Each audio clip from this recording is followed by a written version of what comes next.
Good evening, everyone. Today we have a work session meeting of the City Council of the City of Cape May. We are here in the Cape May City Auditorium.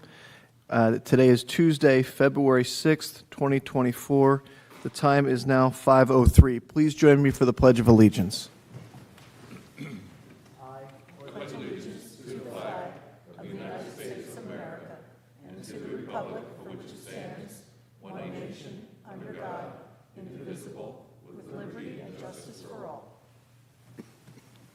Thank you. And just quickly, we wish Erin all the best. She's not feeling well this evening, and Brian is taking over. We're throwing him right in the fire. So, Brian, take it away. All right.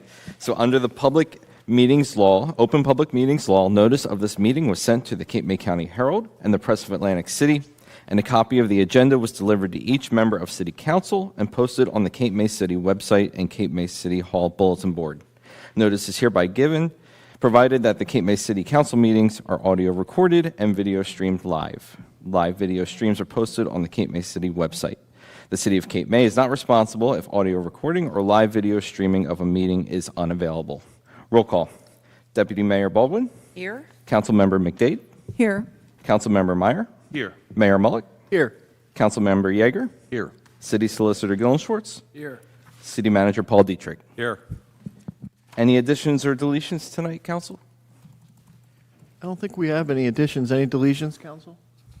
None? Okay. All right, and we're moving on to the Employee of the Month.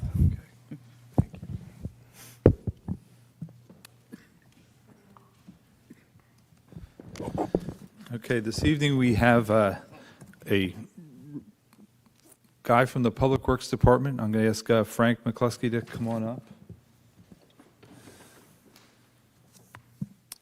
So Frank, and they didn't give it, he's been with the Public Works since 2012, started as a laborer, and now is our Assistant Supervisor of Public Works. And, you know, I'm just going to ad-lib here just a little bit. Frank is one of the guys that you kind of see first thing in the morning, you know, especially when there's a storm going on, whether it's flooding, snow, any wind going on. He's usually one of the first people in Public Works hitting the streets and making sure that everything's out there and making sure Eric is updated and myself's updated and we can give everybody updated. He lives in the villas with his wife and Tracy and 3 daughters, and he just goes above and beyond everything. He volunteers at the Villas Fire Department as a lieutenant and a member of the dive team, and where he's been doing that for over 25 years. He's a certified personal trainer and a gym athlete, and loves traveling. When he's not hard at work, he's finding hidden gem restaurants. So I guess if you need a spot to go to eat, you're going to ask Frank to see where the great place to go is. And, you know, we are lucky to have such a hardworking, dedicated person, and he's really humble about this because he really, when he found out that he was going to receive this award, he said, no, don't give it to me. Let's go find, you know, the next person in line and give it to them. That just kind of shows you the dedication. And some of his coworkers, you know, that kind of sponsored him and nominated him, said that he always goes above and beyond and ensures his city is top notch. And Frank, these are people, your coworkers, that are saying these couple of things. So he spends countless of hours, including working late throughout storms, organizing crews, and maintaining city streets and properties. And he coordinates with the county OEM to help keep Cape May safe. So we just want to say congratulations, Frank, and keep doing a great job for the city and the residents. Thank you. So thank you.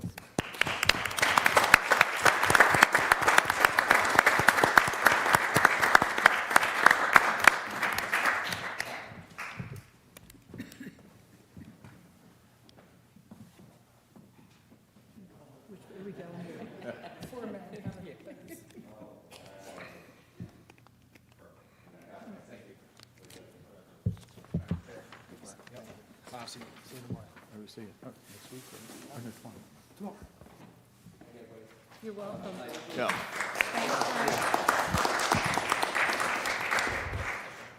Real quick, of course he's leaving right away, but I have had multiple times where you had to call somebody, and between Eric and Frank, they're there immediately. And I just pass that along to the public because as mayor, I kind of get to see what goes on, and I got to tell you, they right away they're there. And Frank, especially, is somebody who knows the ins and outs of the city of Cape May, and it's important to have some folks like that. So thank you. Okay, on to updates. City manager, any updates? I got to have a couple items. First, the EV chargers, long and awaited. We do have a introduction of an ordinance to establish the fees here this evening, but they actually came down today and commissioned them, so they are all ready to turn on. Don't go run out there today to go hook up to them because I think that they're still not programmed to operate, but you know, as soon as we establish the fees, we can get them up and running. So it's been a long time, and we're happy to get them ready. I am very happy to announce that yesterday we received a TCO for the fire station. So, you know, we're on the final leg of getting our fire company into their firehouse and back where they belong, back here on Franklin Street. Not that West Cape May hasn't enjoyed, you know, having them so close to home, but I think it'll be nice to have them back on Franklin Street where they belong. This is really a notice for the public. We are getting close to doing the sewer work on the Lafayette Street up by this, and you've probably seen they've been out working over the last 2 days, removing the landscaping and granite blocking on the islands. So we're getting closer. We are slightly delayed, and you know, we were hoping to be able to start the detour this weekend. However, if you've seen some traffic cones sitting in Texas Avenue in front of the Wawa, that's putting a little crimp into our schedule, so we have to figure out what is creating that sinkhole on Texas Avenue in front of the Wawa, because obviously that's part of where we're detouring traffic, and we can't detour traffic onto a sinkhole. So we're hoping to have all of that investigated this week so that we can kind of coordinate and figure, but beginning next week, the traffic pattern as you come into Cape May City over the small bridge will be changing. There'll be signs and traffic paint to kind of direct you, and there will be enforce a truck detour. We're encouraging all trucks not to enter in through Cape May City, but to use West Cape May as an entrance into the city. And that will be starting next week. And then the final thing I wanted to do is, with consultation with City Council, I've made a selection for our Deputy City Manager, Justin Riggs. He is here in the audience, second row. If you could just kind of wave his hand. So he will be starting on the 20th, and you know, after that, we'll be able to run on full cylinders, and hopefully all the different projects we have going on, we'll be able to keep everything moving forward and have a good 2024. So I just wanted to update that. And I did, you know, pass along a resume for everybody just so that you had his updated resume so you knew his full background. And I think that's all I had this evening. Thank you. And if I could just comment on Justin, you were nice. This is the deputy city manager selection, and it's your selection, but you were nice enough to share resumes with city council. And Justin's resume is impressive, and I think we're excited to see it get started and happy to have you aboard. So welcome, Justin, and we're looking forward to it. So, thank you. City Solicitor, any updates tonight? Just briefly, there are a couple ordinance initiatives kind of percolating among the boards right now. As of 2024, I was fortunate enough to take over for HPC as their solicitor, and they're working on some potential initiatives for the planning board and city council to consider. I'm sorry.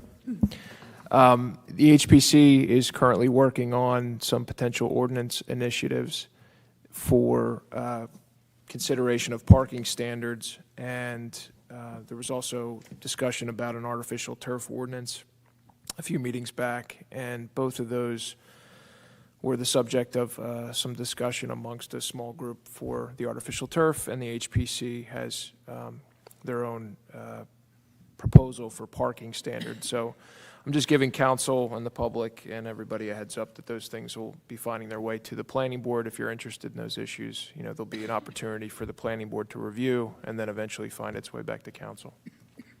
City Manager? Thank you. I forgot, it wasn't on the agenda, but if I could ask Vince to come up and kind of give a little, do you want to give an update on?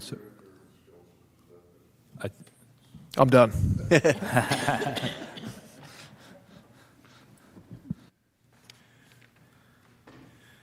Good evening, Vince. Thanks for joining us.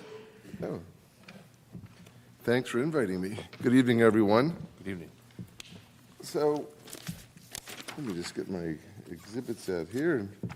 So I prepared a little report kind of outlining the project that we're currently working on. And I did provide a few exhibits. So the first project that we're currently working on and trying to bring to conclusion is the Franklin Street reconstruction. So if you notice, I provided you with some of the concepts that I had presented earlier that are now going to be put into motion. So the Franklin Street construction really is an enhancement program consisting of new curbing, new sidewalks, brick sidewalks, street furniture, new lighting with banners, some alcoves for some seating in front of the library, and really trying to identify this particular street as a historic street within the community, especially given all the public buildings that we have. If you look at what we were able to do is provide a kind of an existing perspective and then an after perspective of what we're looking to do. So the first one is a view looking from Franklin Street looking towards Lafayette. You can see that we're trying to enhance the sidewalks with brick pavers. You'll see the light standards, which are replicas of kind of a street lantern light, which would have banner arms depicting some of the historic elements of the site, of the street. That second perspective is looking north on Franklin Street. And as part of this, which is not really part of this application, but a subsequent application, we'll be implementing a parking area on the west side of the AMC Church as part of this, as part of the parking lot reconstruction, which is paralleling this application. And the third perspective is we wanted to create some alcove sitting areas in front of the library, which will kind of be a circular area consisting of some benches so that people are going to the library. If they want to come outside, it'll be off the main walkway, and provide for a secondary means of seating in this area. So we're currently developing the construction and specification drawings. All the utility work, I think, was done previously by de Blasio, and I think that's all been part of it. We're looking to make maybe a little bit of drainage improvements on Franklin. And speaking with Public Works, we may want to run a secondary inlet off of the access way between the library and the firehouse. There are some low-lying areas in there, so we're going to tie into the drainage system there. And the curbing will be a concrete curb with a brick gutter, kind of replica of some of the other areas in the town. So that project is underway. We anticipate a bid date of June, sometime June, awarding a contract at the end of June, and going to construction probably late summer, early fall. Can I just ask one quick question? The design is exactly as, we had seen it in the, in previous meetings. The one thing that I'm thinking about now that we might need to add to this are bike racks, knowing that we're going to have people coming to the the library, that's a destination. They're and there's- installed. Huh? They're already installed. In the back or on the side? Because it front. looks like, They just installed them a couple days ago. oh, did they? If Is- you look at this second page, where it's showing the firehouse and then the library and that lantern, that's the first one next to the library. There's a concrete pad there, and I know you worked with Michael Calafati. There's Okay. a few bike racks there now, but that's Yeah, one location. But, when it may not be a bad idea to incorporate a secondary Because you're going to area. have, yeah, with the, For with the bike church racks. as well, maybe something, Say maybe towards the back of the parking lot. At the church. yeah. Yeah. Yeah, because, That way you optimize the parking, but you would still have the, and then we get off the center, we'll get off the main street. And we'll Exactly. have plenty of area Yeah. to create those additional parking spaces. yep. I think so, good. So, the council will have an opportunity, once we get the construction drawings underway, you'll have a more detailed plan to take a look at. The next three projects are currently out to bid. It's the water line, transmission line, the promenade restrooms, and the Kiwanis Park restrooms. Those are actually going to be noticed in the paper tomorrow. We're taking bids on the 28th. We're hoping that, and we have seen in other projects that we've done, a reduction in bid cost. When we bid the Kiwanis Park restrooms, I think it was kind of at the peak of the supply chain being clogged up. The bids came in high. Our thoughts were to bid both the promenade restrooms and the Kiwanis restrooms simultaneously, not under the same project, but at the same time, so that if somebody wanted to bid both, there may be a substantial savings because they're being able to do two. Yeah. So in 3 weeks, we'll have some bids, and let's keep our fingers crossed. I also provided for you a kind of a base map that we start working on for the city parking lot and the Franklin Street parking lot. So as you can see, these are existing conditions. Speaking with city manager, engineer, Mr. Dietrich, we're talking about enhancing the existing infrastructure with respect to storm drainage. Most of the piping there is corrugated aluminum, probably 60, 70 years old. I did have a chance to talk to Eric, who we did have an emergency repair right out front here during the summer. So we're going to go ahead and make that part of a replacement. And in speaking with Eric, have a secondary means along that entranceway. So basically, it's going to be a mill and repave job. We'll look at any sidewalks that need to be replaced as part of it. And we're going to replace sidewalks if in fact it's absolutely needed, just to keep the cost down. But the asphalt will be replaced all in kind. There won't be any change in striping. The striping there is pretty much as is. Again, that is currently on the boards, and we anticipate that being put out to bid in June. Probably a fall startup for that. Vince, just a quick one on the plan, which I know you know, but just for the bidding process. At the bottom of the parking lot, it has that X still.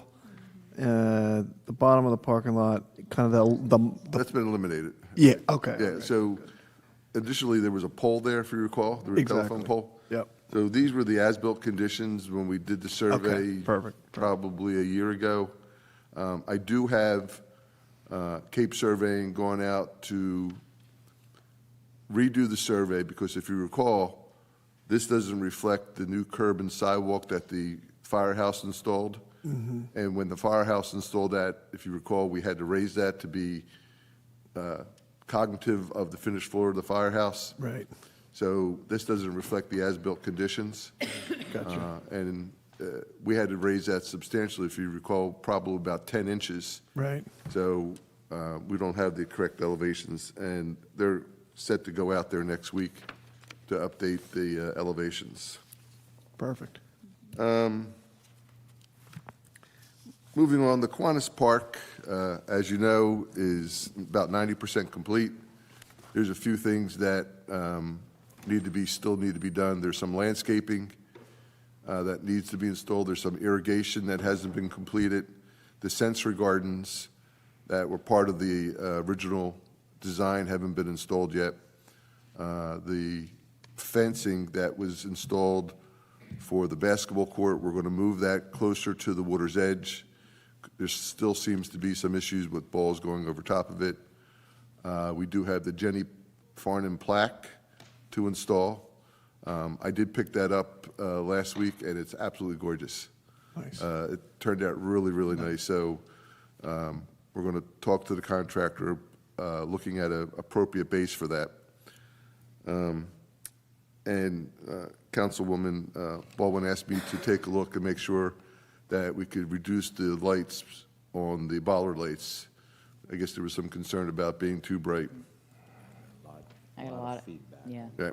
So I'm sure that there's a way that we could look at the ballast and the bulbs and reduce that to some degree. So I would venture to say that that project will be closed out early spring. There's some general cleanup. Even though they cleaned up after there's some cracking of the asphalt that I want repaired. I kind of did a walkthrough right before Christmas, right between Christmas and New Year's, actually. I was out there. Lafayette Street Park is making its way back to the top. As the council's aware, we're getting very close to the diversion deal of the changes for the lots. Mike Floyd and his company have been working diligently to make that happen. We authorized Grubb Associates to do the Phase 2 archaeological study, which was a requirement of the DEP last year.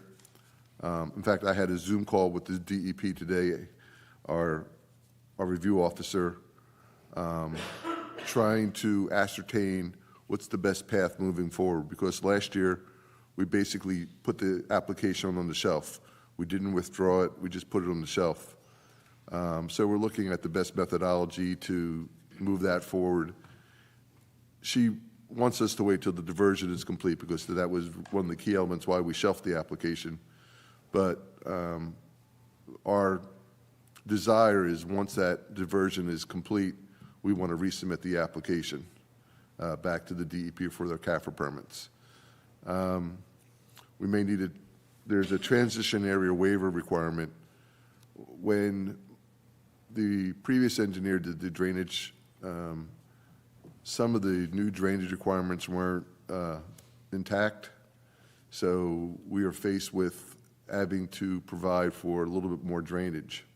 One of the things that we're looking to do is to create rain gardens in the wetland buffers.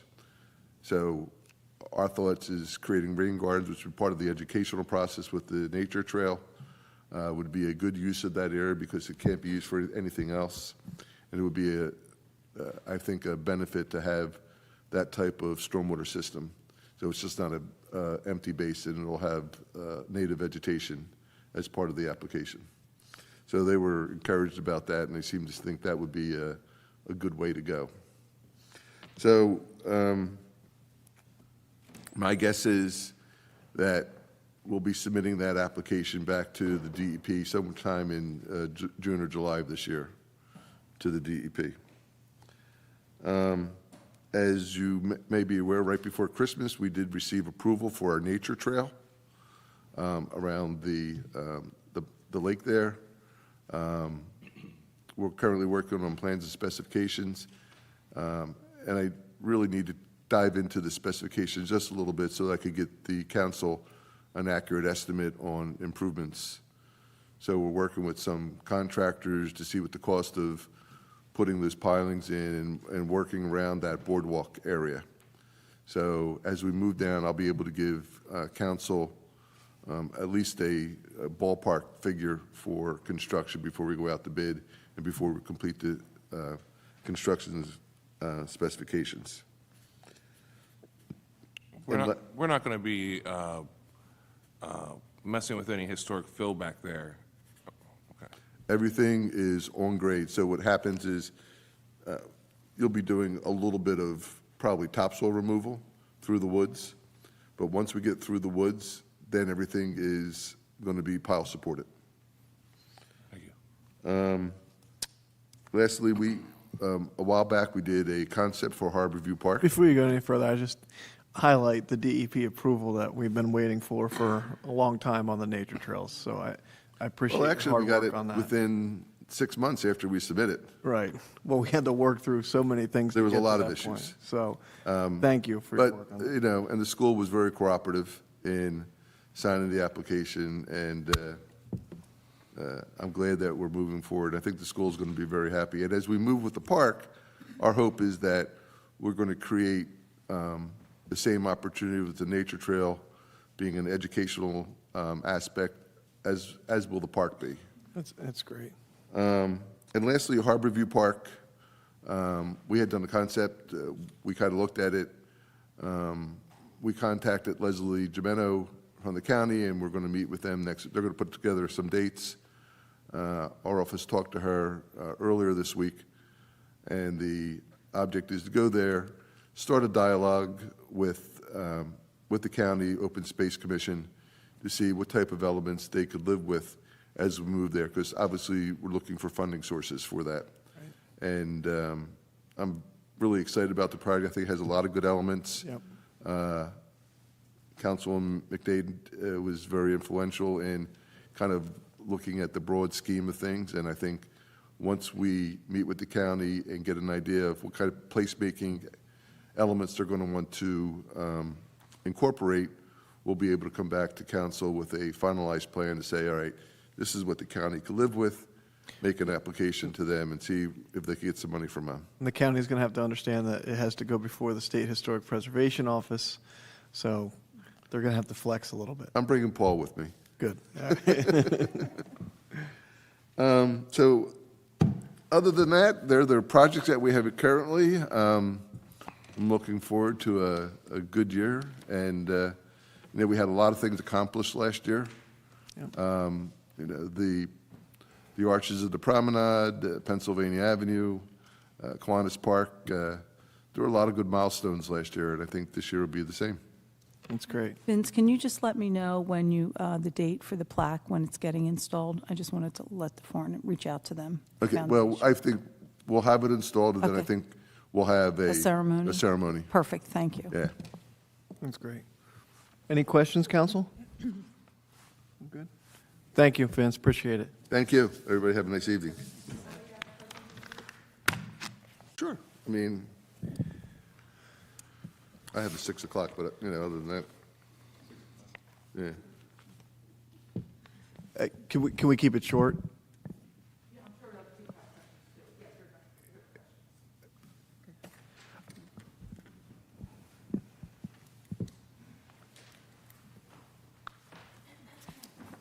Stacy Shan, 928 Columbia Avenue. You had the project for Franklin Street before, and I know there was a concern, I know Shane brought it up also about the trees. Are you removing any trees on there? Because they weren't shown in the plan Well- when there was trees there. There's 2 trees that are dead that we'll be eliminating, but the trees that are, You're not going to replace them with live trees? Because I think that, I mean, it's nice to have a streetscape with trees. we're going to look at that. I mean, we talked about that earlier with my staff, and Nicole I have no idea. Welsh, who's handling this. And What 2 trees are we talking about? I don't even there's 2 know. trees on, kind of towards The Lafayette. AME Church, right by them. Yeah, there's, Those are gone. They were there. I Between mean, the library and the AME church? no. They're on the curb side. Right here.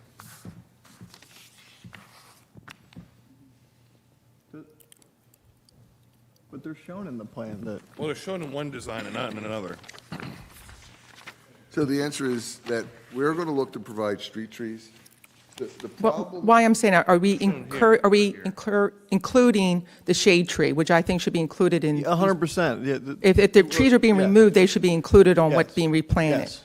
Yes. The concern that we have is this, that Cape May has historically planted within a very tight planting strip between the curb and the sidewalk.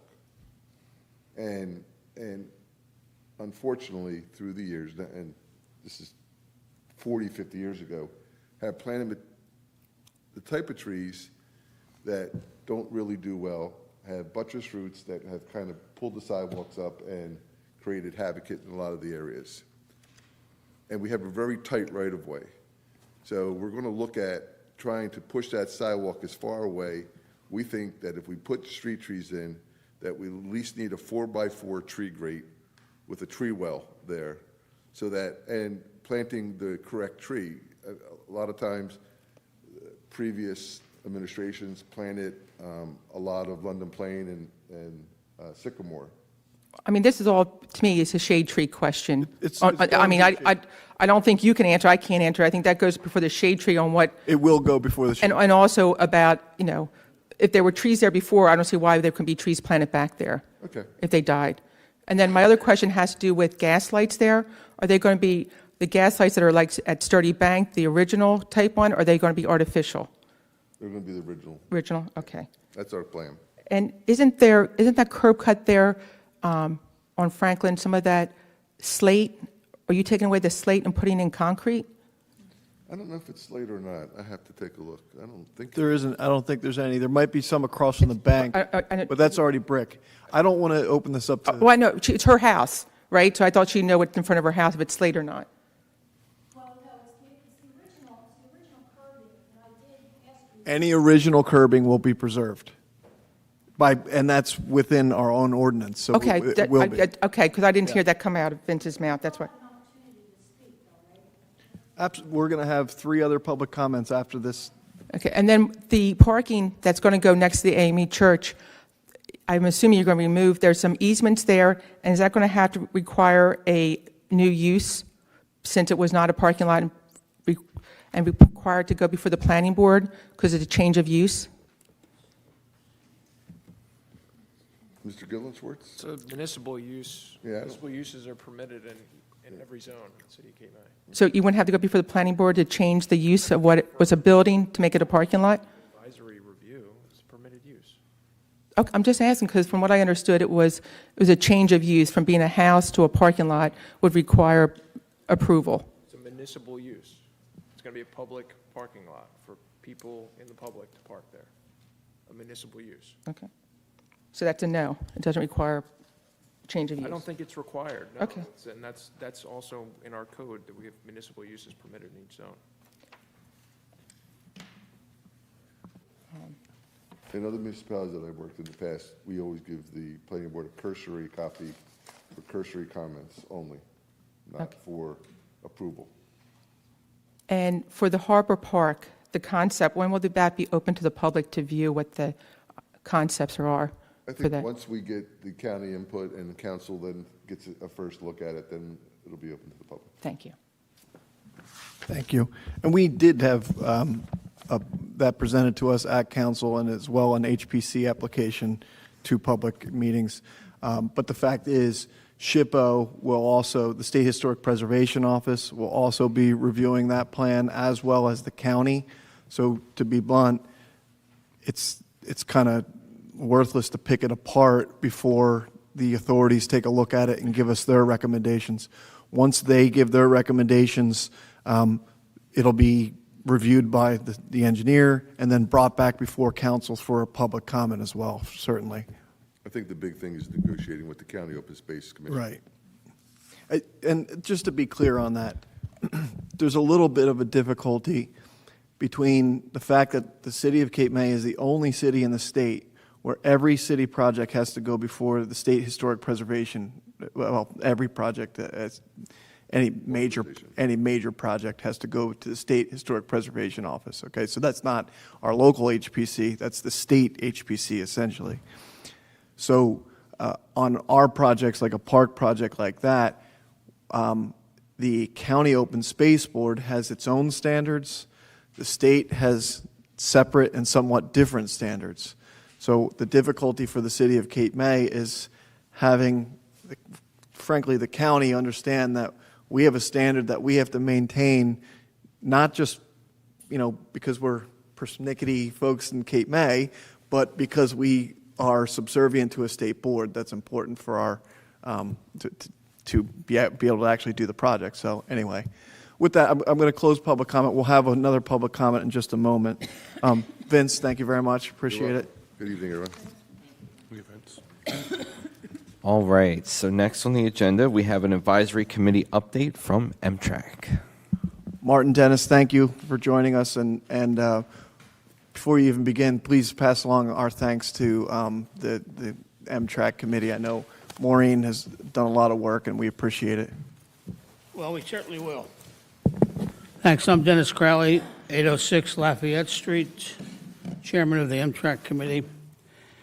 And thanks for your time. We're not going to take much of it, but we think this is a really important idea. Early on in the history of Amtrak, and we're going into our fourth year of existence, and one of the things we recommended pretty close to early on was that the city make every effort to view their budget not in the context only of the state forms, but in the ability to pick that budget apart and identify all costs related to any one program. We call that program-based budgeting. And it's not easily done, but it is something that can be done within the confines of the existing budget format. So we made that recommendation, and Martin here is going to talk more about something that's really an extension of that, because once not only did the city agree to adopt our recommendation on program-based analysis, but they were very supportive of our efforts in looking at the concept of shared services. So we see this as the first example of how a budget can be recast so that you can identify full costs in order to allocate them properly. In this effort, I think we should really commend and thank Paul and his staff, Kevin and his staff, and also Chief Fashaw for the kind of support they've given us throughout this process. And I also want to commend Martin Van Walsum, who has taken charge of this activity, and in addition to Steve as well. And Steve Byer and Steve also. Byer. And Chris Gillenschwartz was very Yes, he instrumental was, in yeah. guiding us in these Sorry, Chris, conversations. Sorry, just want to make sure everybody gets full credit. So with that, let me take no more of my time and turn it over to Martin, who's going to walk you through this whole concept that we have been able to identify. And thanks again for your support. Martin? Thanks, Dennis. First and foremost, I want to point out that I brought a nice ocean view into the presentation. It's critical to the presentation.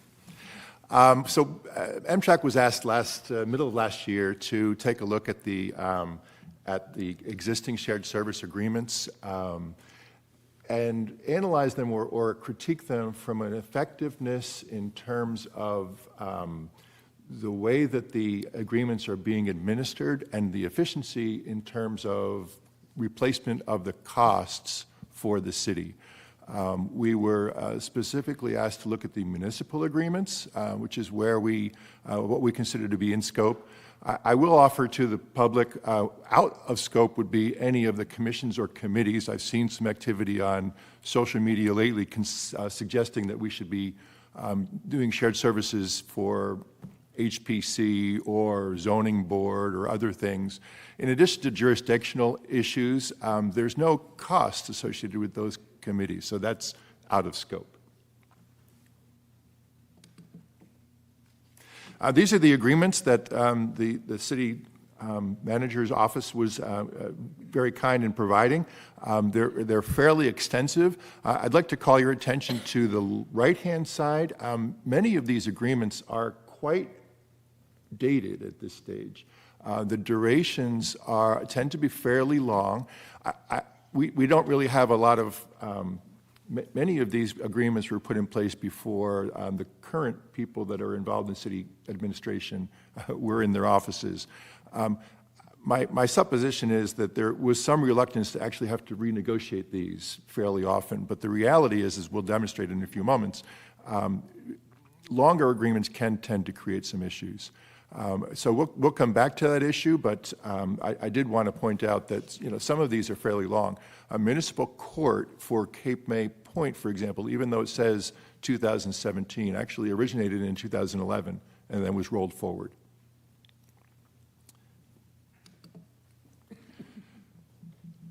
I think the key element of reviewing shared service agreements is that there's an inherent value, a partnership, if you will, between the two sides. These are not one way. The municipalities that we provide services to benefit because it would not be cost effective for them to provide their own services. And the city of Cape May benefits because it allows us to be able to have some of the cost of running these functions shared by the other municipalities. So there's an incentive from both sides to enter into what we would consider fair agreements. And we do think that the current agreements are fair or close to fair. One of the points that was made to us was that the West Cape May and Cape May Point often have different desires, requirements from the same services. How they expect Chief Ashaw to execute law enforcement may be different in Cape May Point than West Cape May. Yet they're covered by similar agreements and similar processes. So something to keep in mind. And then I'll take us through an example in a moment. One of the problems with longer agreements is things change. The economic situations change, and costs go up. For example, the healthcare costs last year were up precipitously. We can't really take that into account when we fixed the cost, even with an escalator, 10 years ago. So I think that's one of the things that we want to make sure is considered as we renew some of these agreements to make sure that they stay as close to current as possible. So an example is that Cape May Point Court Administration Agreement, which was renewed in 2017, but it was a roll forward from 2011. The original agreement had a 3.5% escalation factor, which was appropriate at that time. In 2017, the renegotiated agreement was brought down to 2%, also appropriate at that time. We're operating under an agreement with a 2% cost escalation. Costs are going up by a lot more than 2% right now. So that's where things can get out of step. And in fact, the fully loaded cost, and this is something that Kevin has been extremely helpful to us in making sure that we do have the ability to determine what are the total costs of employing people, increased by a 4.4% annual rate from the inception of that renewed agreement to the last end of 2022, which is the time we did the study, was the most recent full year. But then also, when you include things like office supplies and telephone and other things that are important to the running of the department, they increase 5%. We're getting 2%. The city is getting a 2% escalation on a 5% agreement. And as a result, we lost 11% of the ground in the course of 4 years.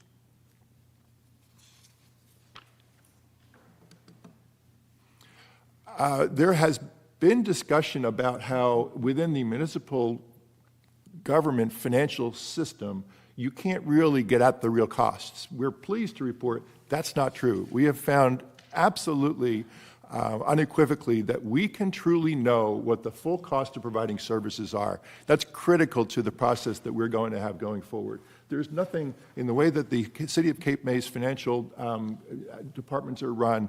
Everything is extremely transparent, and that's very helpful to this process.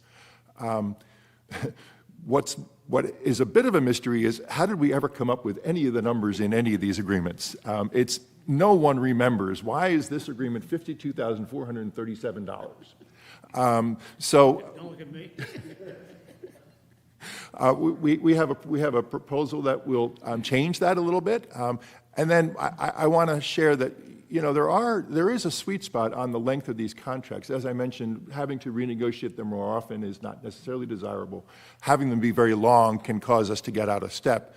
And then we shared that there is at least some sense of uneasiness among city employees if a shared service contract is relatively short or is coming up for renewal. There's a little insecurity. If we don't renew it, I could lose my job.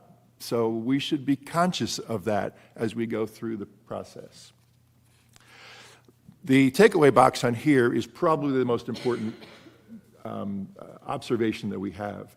What we're going to be suggesting or are suggesting is that we share we open the kimono for all of these costs within the municipalities that we're dealing with.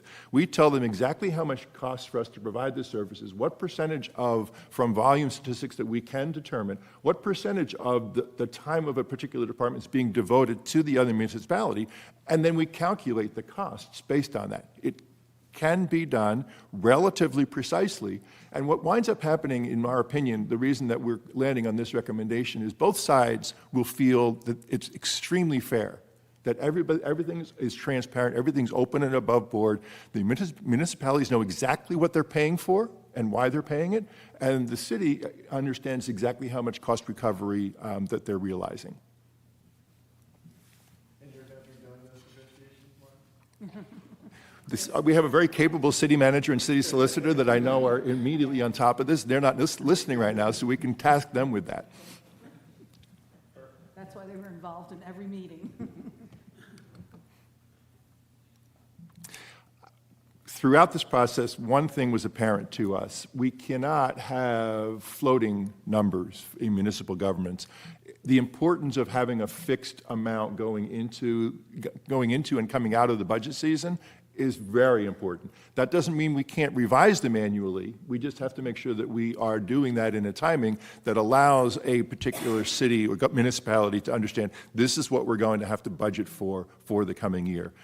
So there's some advanced work that can be done to be able to accomplish that.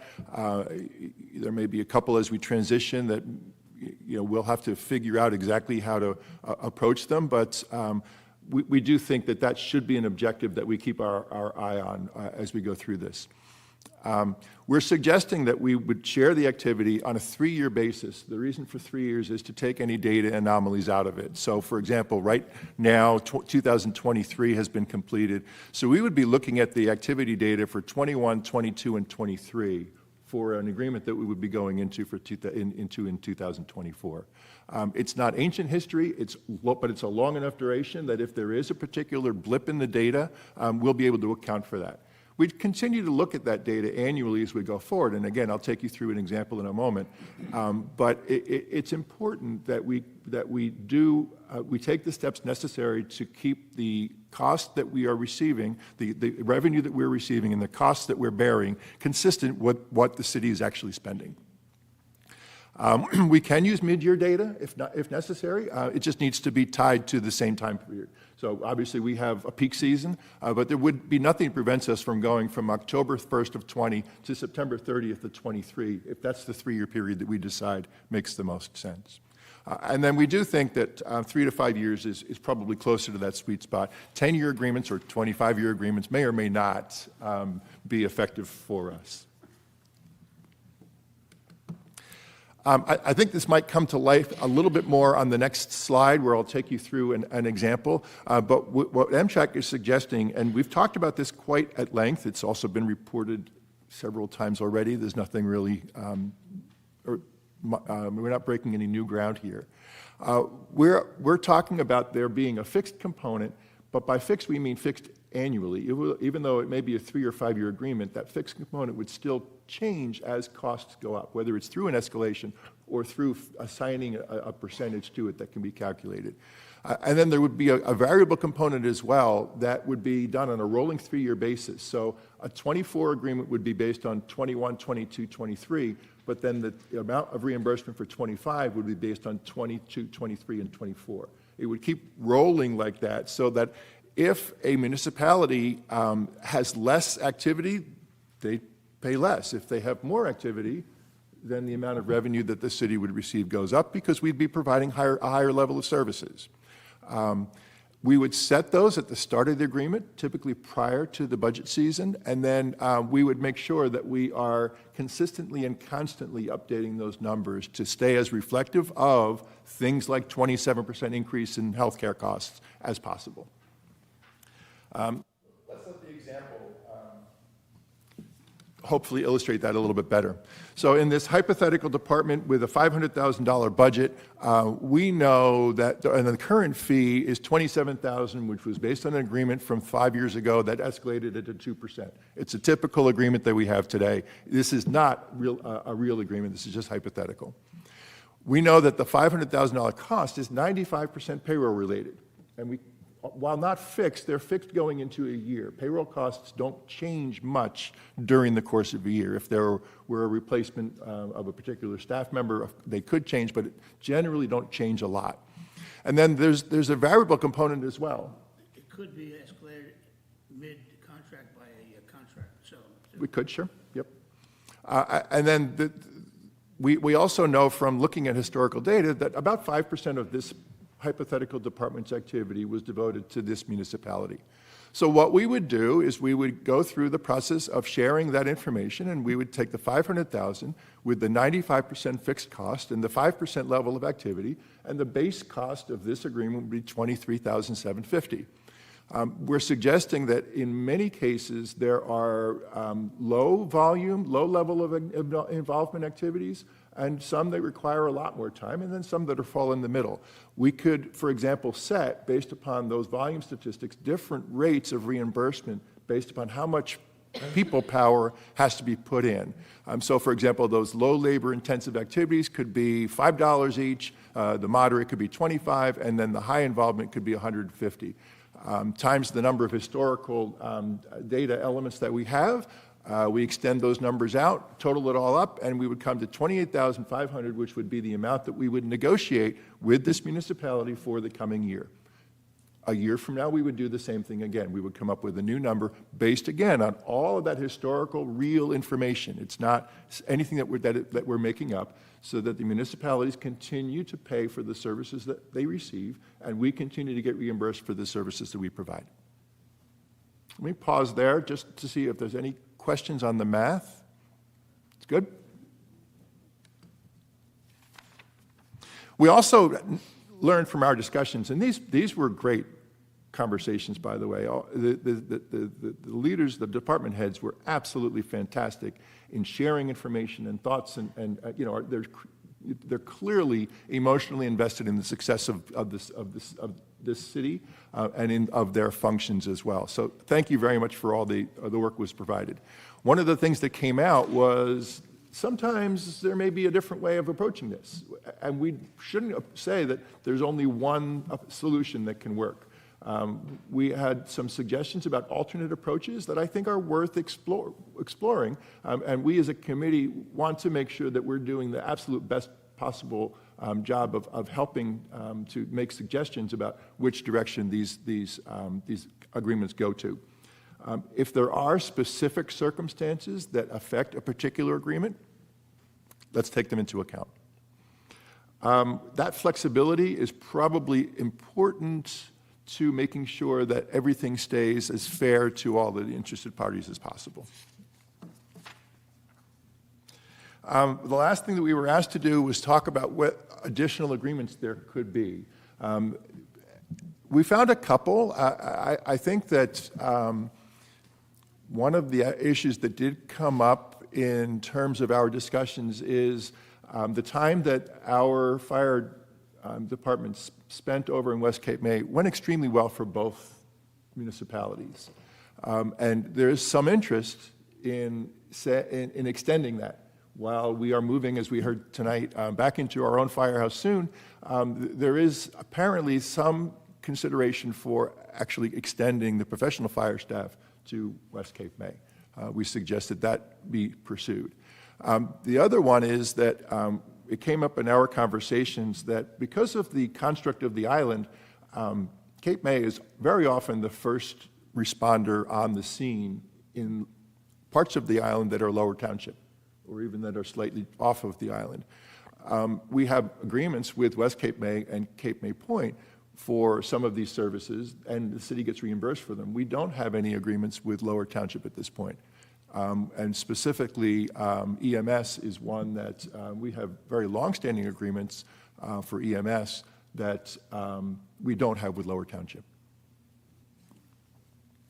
And then there have been a couple of rounds of discussion about maintaining two courtrooms.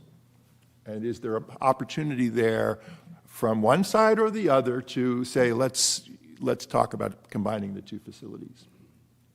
So those were the ones that we came across that really did represent additional opportunities for the city.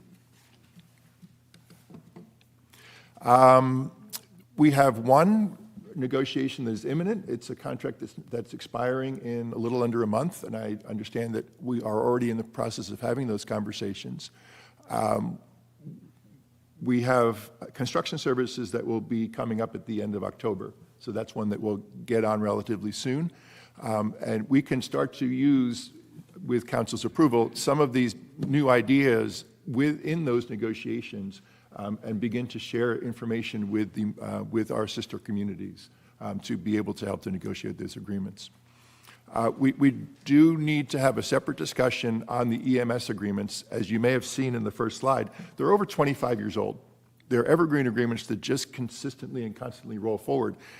Surprisingly, I guess the people that did that work 25 years ago were pretty darn smart, because they work really well.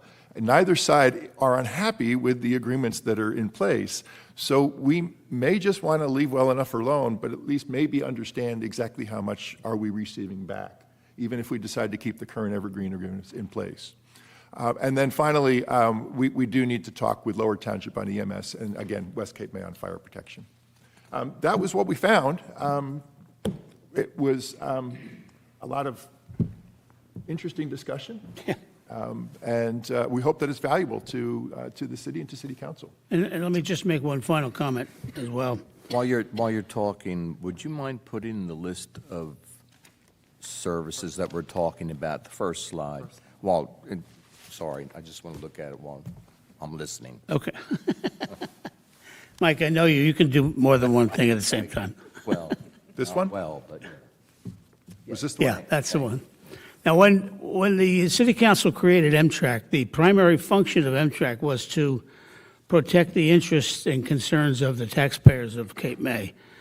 That was the ultimate goal of M-TRAC, and that's our function as well. We take that very seriously, and this particular issue is one that we feel the interests of the taxpayers are not being served properly, because over time we have become subsidizers of a lot of services for a lot of people that we just simply have been able to roll into our budgets. This effort here has pulled some of that reality out of it, and it's time that we think that we place the interests of the taxpayers ahead of everything else with regard to this issue, and come up with a process that is both fair and equitable to both the funders of these services and the recipients of these services. It's really time to start looking at this issue with regard to the interest of our taxpayers. These issues that Martin and his subcommittee have identified are not low-hanging fruit. They'll be difficult to acquire and to resolve, but we think it's time to start that process very quickly. And we look for your total and unflinching support of this issue as we roll forward. Thanks so much. Thank you. Right. Wonderful analysis, as always, from M-TRAC. The amount of detail and data that you all come up with is so invaluable, and it makes our decision-making all that much easier. Because it is hard for the city on our side to get into this kind of data and that kind of studying, while also running the city at the same time. To have your valuable input makes our decision process a lot simpler. So, and Martin did highlight this. Kevin really coming on board has been instrumental in changing sort of the perspective on fully loaded cost. So it really becomes more of a cost center basis, which is a new concept for how anyone has looked at data in the city. It's been very isolated in general administrative funds for most of the operating cost and all of the other associated personnel cost. And each cost center or department has only really had salaries and some other miscellaneous. So his ability to be able to pull that out and be able to show us the actual cost, and I'll say, using the police department as an example, fully loaded cost. I mean, it's apparent, what the cost it is for us to have an officer on the street. It goes beyond just the standard salary and benefits and health care. It's their pension, it's their guns, it's their armor, it's their body cameras, it's everything fully loaded. And those are the kinds of expenses that were probably not recognized or fully appreciated when many of these contracts were started.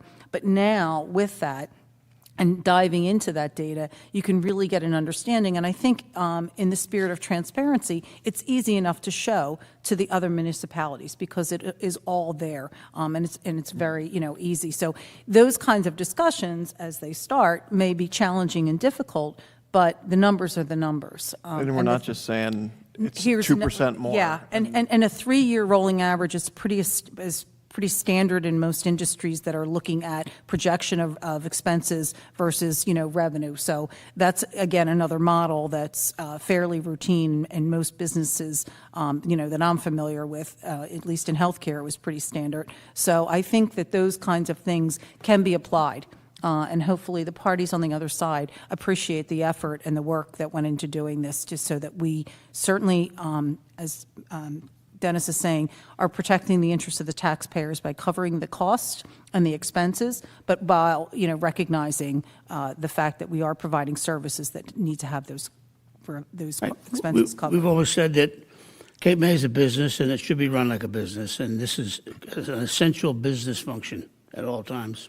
So the reason I wanted to see that was I wanted to know if you consider any of those services up there competitive with other municipalities. In other words, we share the services now.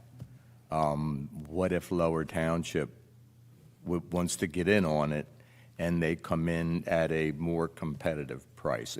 Is there anything up there that we would be upset with losing the shared services on? I think that we would, I don't know if upset's the right word. I think we would have to restructure a function if we were no longer providing the services island-wide, for example. I think that there are significant barriers to entry to another municipality coming in.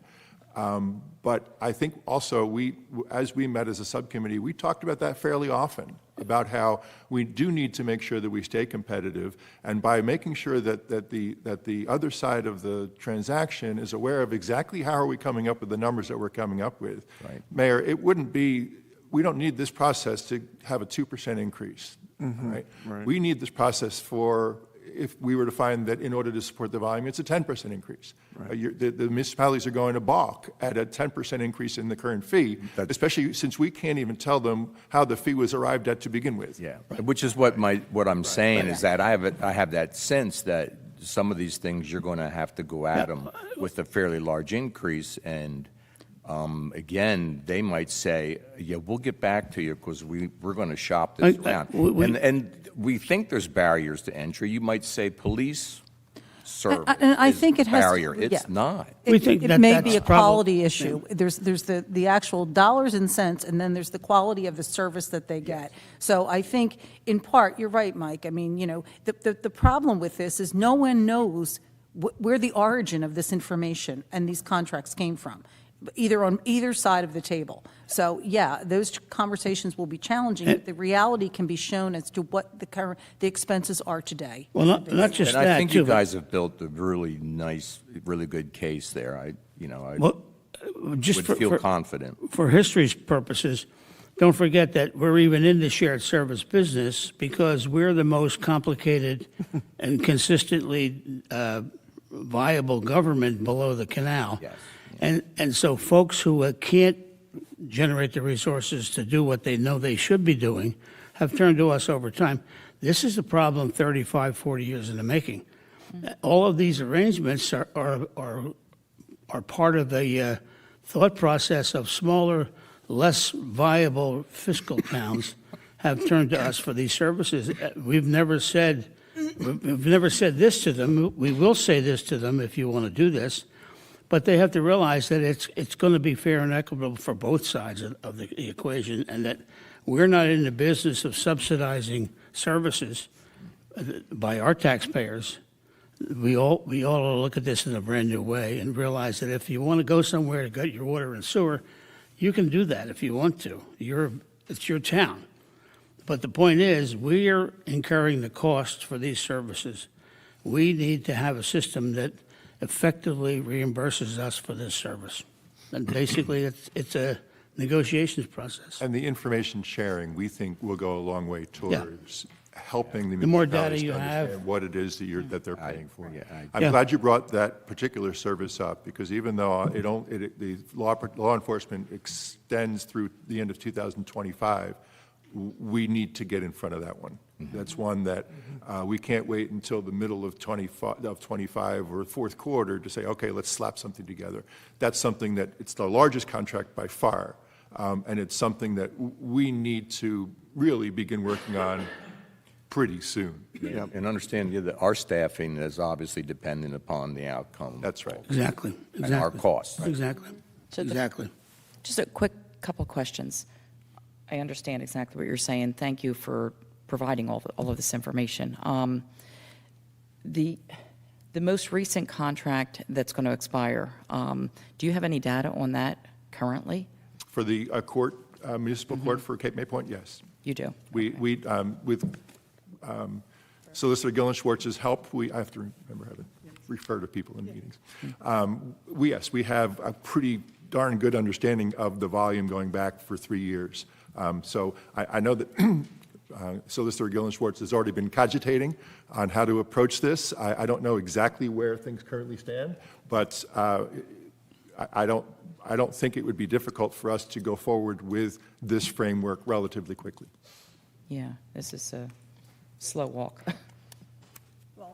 I was going to say. Sure, that was the court services agreement, not the court administrator agreement. Correct.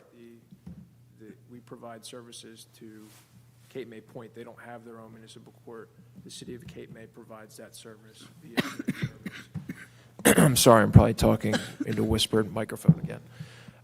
We provide Cape May Point's court services, municipal court services. And that was one of the initial things that I was brought into these discussions for. I will say, just overall, that's coming up. City Manager Dietrich and I were just talking about, the plan to meet and get those discussions underway with the officials over in Cape May Point. And we do have, I think, a strategy going forward, and I think it's a credit to MTRAC and the multiple meetings and work and research that was done that, it empowers myself and anybody else in these positions with the information to have a intelligent discussion about what's the charge going to be, why is this your position, where is that coming from. We didn't really have that before. I'm not saying it wasn't there, but there's been so many people changing over at this point that you just kind of lose the institutional knowledge about that. But I think this provides a strong foundation going forward. One of the things that was drawn out of that specifically, Councilwoman Baldwin, was the quality of the data. It's not just quantity, but you in doing this exercise, you get, okay, well, it's not going to surprise anybody to know that Cape May Point has less numbers than the city of Cape May, right? So they have less numbers. But what do those numbers mean? It forces you to ask those questions, and what types of cases are being generated, and how much more work is it to handle those types of cases versus maybe a traffic ticket that gets paid online. So you're able to have that discussion, ask those questions, and get kind of the quality behind the data too. So those things are very helpful, and I know that those are definitely going to be incorporated in our discussions with Cape May Point going forward. Thanks. Yeah, so, but considering all of that data, is that the only data that you have currently as far as the cost? No, That I you- didn't bring all the folders Okay. with me, but Yeah, the only reason, because we're looking at neighboring municipalities, we're Yep. looking at a balance, we're looking at, okay, yes, the cost is, probably burdened on the city of Cape May, but. Well, I think that when the Cape May Point one was one of several that we looked at. We did a very deep dive with the police chief. We did a deep dive with the fire chief. And when I say that, it was hours, just in those types of meetings. So I think that there is enough information, and obviously, Mr. Gillen Schwartz was present during all of those, as well as Kevin. So I think we're beyond just knowing what's going on with the court. We knew about the court administrator in West Cape May and the share there. we're meeting every 3 weeks for months on end. So, I think that we understand the EMS, the fire. I mean, I'm trying to think. I mean, other than construction, which is really one we didn't get into, but I think that's going to be pretty easy from the number standpoint, to be honest with you, because it's going to be based on, inspections and fees and those kinds of things. It's much more regulated than almost any other one. To give you an example of where all of that benefits, EMS calls were, the address was being recorded, but it wasn't being noted what municipality it was in. Okay, so we weren't really able to tell how many times did we send our EMS to Lower Township. Going forward, they are now recording that information so that it's easier for them to catalog. That's great. So there's already a benefit from having been involved in the process. But- I will tell you that I don't expect that any of these agreements, we're going to find some earth-shattering difference Okay, that's what I'm concerned with. between what we're receiving and what it's costing. But as I illustrated in the one example, you're losing 11% of your revenue over a 3-year period of time. It's not insignificant. So our hope is that when we sit down and actually have these types of conversations, both sides walk away comfortable with whatever that number is. Now, there may be difficulties with how do we fit that into our budget cycle and things along those lines. On another topic, there was a very unusual increase, second-year increase in a contract that we've been reviewing. And my supposition is it was because they couldn't absorb the full increase in the first year because of the budget, but they loaded it into the second year. So there are things that we... Like a baseball contract or If I could answer that question a little differently, Lorraine, I think we have a really good handle on data internally, budget-wise. It's now time, we think, to start talking to our partners about this. And you're saying it's not earth-shattering. Right. So we wouldn't want either of the municipalities to observe, to listen to this meeting or see what winds up being reported and feel as if, oh my gosh, there's something major coming. I don't think that's the case. Again, it's a partnership. We benefit from being able to provide the services too, and we'll consistently and continually recognize that. Yeah, that I think is an important recognition. That's why I'm talking about the competitive side, because police, just take that as a reference. We are able to employ more law enforcement individuals in the city of Cape May because we provide these services to the other municipalities. And I think that that's a big deal benefit. I'd rather be the one with the larger force than Lower Township. So. Well, and I think that this exercise was to demonstrate that the information and these contracts are not arbitrary, that it's based on information, and that I think it's both the data as well as the quality of the service that the receiving municipality gets. And that's was a large part of the conversations we certainly had with Chief Fashall and Chief Coulter.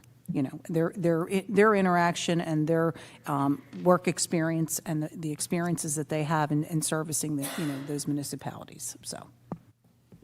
And we're lucky to have both of them, by the way. They're fantastic. Thank you. I know we want to wrap it up. I do one more thing I do want to just thank you for is, and let the public know this because this is important. In fact, around the county, I've been asked about M-Track because of the work that you were doing on the parking and asking, and the city clerk's not here tonight, but asking for the contracts of other municipal parking contracts, specifically with I believe all of them actually are with one company, Park Mobile, but with whatever company they may have. All of them have individual contract. Actually, I think all of them, right? They do. They all have individual contracts with the parking service, which, as everyone knows in the city of Cape May, is a lot of money. So all of those municipalities were nice enough to share their information, and we're going to distribute that information back to them, including all of the different contracts, which people are interested in knowing what is Cape May paying compared to Avalon, compared to Stone Harbor, compared to Wildwood, and maybe someday, and I hope this is the case, that brings people together perhaps for a bigger bidding out of those services. So we'll see what happens. But on that, we did just receive the bids back in, and I believe some of them, Mr. Solicitor, I think have a 30-day expiration on them before acceptance. Is that correct? Some of the bids that came in for the The parking? ones we just received? Yeah. Yeah, I was going to report on that later. Yeah, Okay. we received 5 competitive contracting quotes Okay. for the service, and I met with staff today to kind of start reviewing them. I know Councilwoman McDade got a copy just to kind of start taking a preview of it, and we'll be putting forth an evaluation after I have some discussions with Chris on the various proposals that were submitted. But the initial numbers showed me that, there's at least some competition, and bidding it out there like that is getting some competition, and I think it's going to be beneficial both to the city and also to the person paying the fee at the meter. Right. Not the meter, but at the parking spot. That issue's on our agenda for our Thursday meeting this week, and if you want to join us and share anything you want with us, we'd be happy to bounce that around with you. Perfect. Fine. Thank you. Yeah. Anybody else? Are we finished? You're done. Thank you very much. I just wanted to say that I'm glad Erin's not here, only because she said that we have 15 minutes for this presentation. Thank you for your time and attention. I do appreciate it. I think All it's valuable. probably the first time that as a city we've ever sat down and had this discussion. Yeah. So hopefully it was valuable. Very valuable. And can I bear with you to save myself a trip to the microphone? One of the items on your agenda is the EV fees. And back in 2010, MTRAC recommended the adoption of an ordinance, which you did in fact adopt with basically what we were asking for. I mean, thank you for that. But in that same context, I've reviewed the fees that you're proposing, and they seem to be quite reasonable. They're neither too low nor too high, and they're right in the ballpark. So we'd be happy to endorse that with you on Thursday. Thank you. Dennis, I will say, I think Erin may be monitoring the progress of the meeting from home, and she may deduct your next presentation time from today's presentation time. So That means I may not can't be talk here, but I until think she might be keeping track of 2027. that. Thank you very much. Thank you, Dennis Martin. I All think right. we're on the ordinances for introduction. Yes, we have 2 ordinances for introduction tonight, Council. The first being 526-2024, an ordinance authorizing fees for use of electric vehicle supply service equipment, EVSE, and make-ready parking spaces. Do I have a motion? I'll make that motion. Do I have a second? I'll second. Obviously, this is the introduction, Council. Any questions or comments? And if I may, just to fill everyone in, this is for the charging stations that you see at City Hall here and at the Welcome Center, most of which was paid for through a grant, number one, but also is required under New Jersey state law at this point for any new parking lots. Of course, Welcome Center was a new parking lot. And we did work with Paul Dietrich and the installer, Brian Electric, who does a lot of installations throughout the state and I think elsewhere actually, but look at different fee structures. And like one of the questions, of course, was, do people charging, specifically at the Welcome Center, not here at City Hall, but do they pay separately for the parking meter, or do you roll that into the electrical fees? And after doing some research to look at, what does everybody else do, they tend to keep it separate. So it will say specifically when you go to charge your car, you still have to feed the meter. And in that case, it's not, again, not a meter, it's Park Mobile. Yeah, we'll be adding, if you go out there now, we'll be adding an additional sign at each one of the spaces just to remind the person parking that you need to pay the parking fee in addition to the EV charge fee.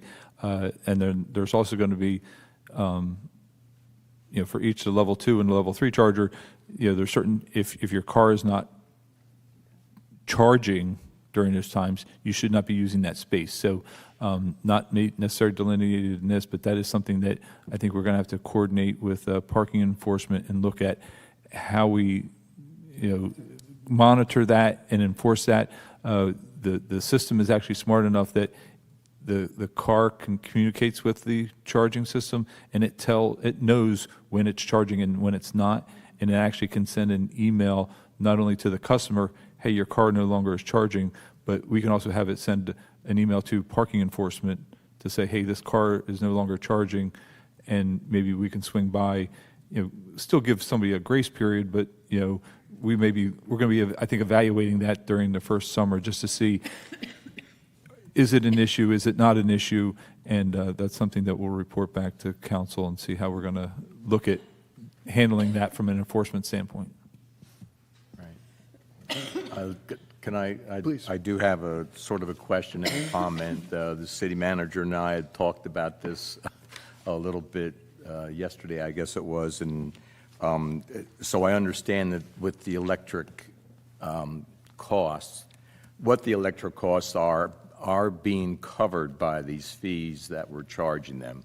We're not making any money on that, and I guess I was concerned because I thought we were losing a parking space. Yeah. My problem is we are losing a parking space most of the time because there's not an EV sitting there being charged, and so I guess I'm looking at what I'm concerned about is I think at some point in time we're going to need to recover that cost, and so I'm afraid that we put these fees in place, they're going to stay there and not be changed. But we will also evaluate, not only, we'll be able to report, how often that space is being utilized for charging, and so we'll be able to analyze it. And I think the first year, I think is we're going to have to see how it works. I think you're going to see more people are needing EV charging spaces. So, And I'm also concerned about the cost of electricity and it going up, and we start losing ground.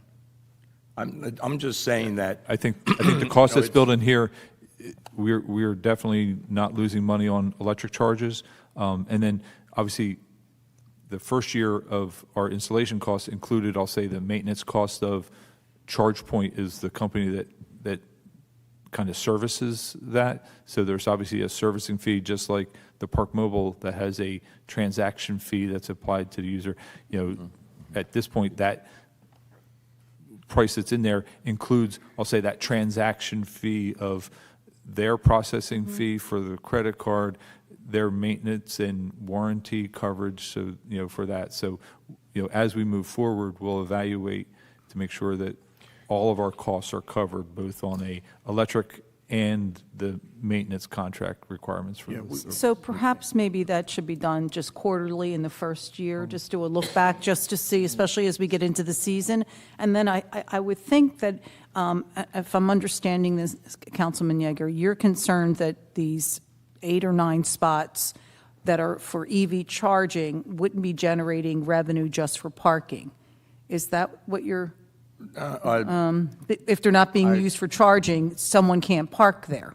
What Yeah. I'm concerned about is that the EV spaces are going to be empty a lot when people are looking for parking space. Okay, all right. But that's not, that's not something we can Control necessarily. control. Yeah, I mean, right. the state requires us to have so many EV parking spaces. I'm just saying that I would like to see us try to get compensation for providing those spaces. Not now, but I don't want to see an ordinance passed and then we're done with that and we move on. Does this ask for review? Because I know we've passed a few ordinances that specifically ask for review of fees. It doesn't specifically ask for review of fees, but it does, unlike some of our other ordinances, this has a provision where you can update this by resolution. Okay. So Right. if the next month after this is adopted, these are out of date, you can pass a resolution saying, here are the new fees, and they'll be posted on that machine. Okay. So And you'll have And information. It's for to us. address that exact concern of, or is this getting out of sync with covering our costs, and that's something that can be done rather easily by putting it on a council agenda. And that's something that, as we move forward, anytime we're looking at a fee ordinance, that we're going to try to put that provision in. And then the hope would be to have a annual fee resolution that, we could then review, like, have it ready for reorganization meeting where we've reviewed it, at the end of the year and make proposed new fee recommendations for the following I would year. go back to the on a- recommendation for the first year, do a quarterly review, especially as we get into the season.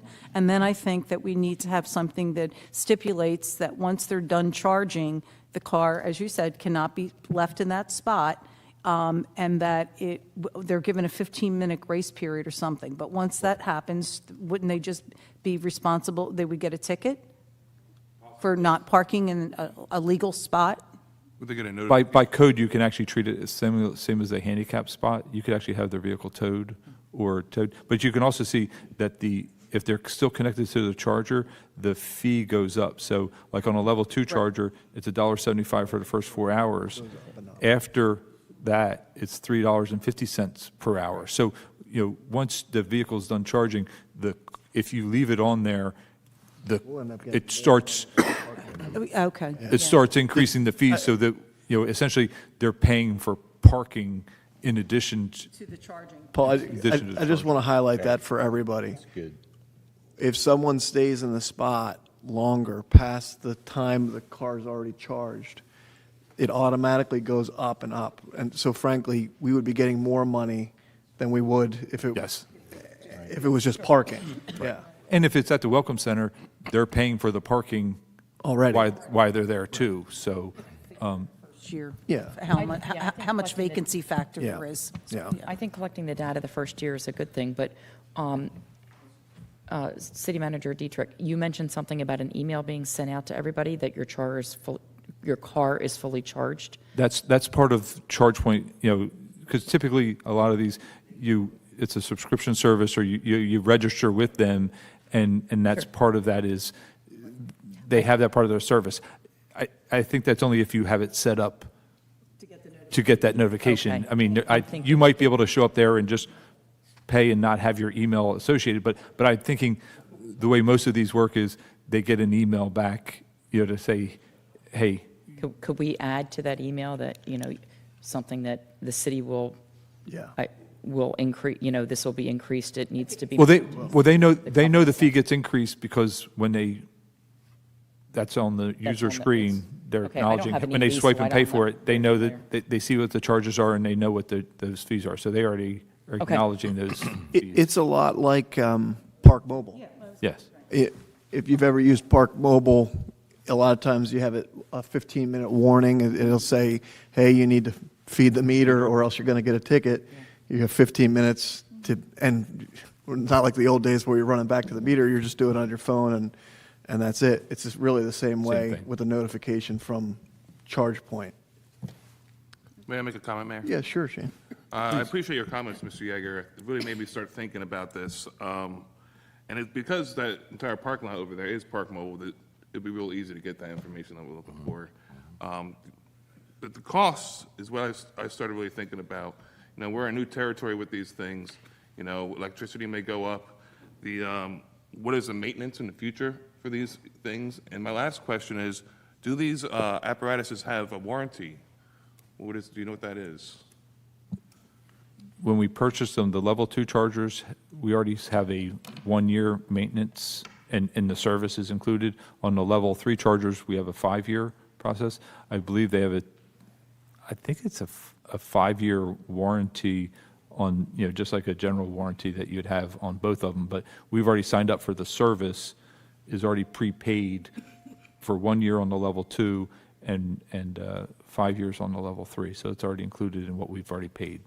This is very important to me because we've received grants for these EV chargers in the past. They've, expired, and a lot of the reasons was because it costs so much for us to, fork up our portion of the money to do this. And I think because we are in new territories, we really need to think about the maintenance costs because 1 year and 5 years is not very long. And, seeing how the electric car industry is changing rapidly from what we thought it was going to be 5 years ago. So I just think we need to keep these things in mind. You know, to maintain it or replace these things may cost us so much that it may not even be worth replacing. We talked to during the startup, we talked to the manufacturer when they were out there, and, you know, they have the chargers similar to this that have been out there for over 10, 15 years. So it's, you know, the technology is pretty robust. It's all modular, so if one thing replaces, like something happens to the cord, it's just a replacement of the cord, so it's pretty functional in replacing. And that'll be part of how we review this on an annual basis. Any other questions or comments, council? Okay. We have a motion and a second. Roll call, please. Councilmember Yeager, Yes. Councilmember Meyer, Yes. Councilmember McDade, Yes. Deputy Mayor Baldwin, Yes. Mayor Mullick. Yes.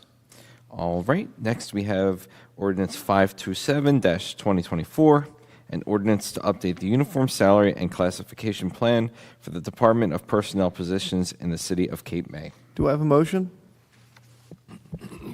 I'll make, I'll second. Motion by Councilwoman McDade, seconded by Councilman Meyer. Any questions or comments, council? Okay, roll call, please. Councilmember Yeager, Yes. Councilmember Meyer, Yes. Councilmember McDade, yes. Deputy Mayor Baldwin, Yes. Mayor Mullick. Yes. Okay, and the next part is the public portion on resolutions only. Anyone wishing to speak, please come to the microphone on the resolutions this evening. State your name and address for the record.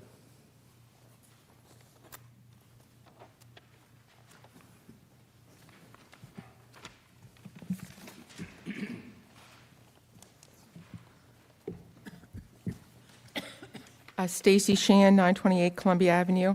My question has to do with Resolution 83, authorizing a one-time stipend for payment, and I think that's in 2023. And it's for 3 people there. And I guess my questions are, these are all new stipends. Obviously, I guess that's why you're doing it by resolution, that haven't been given before.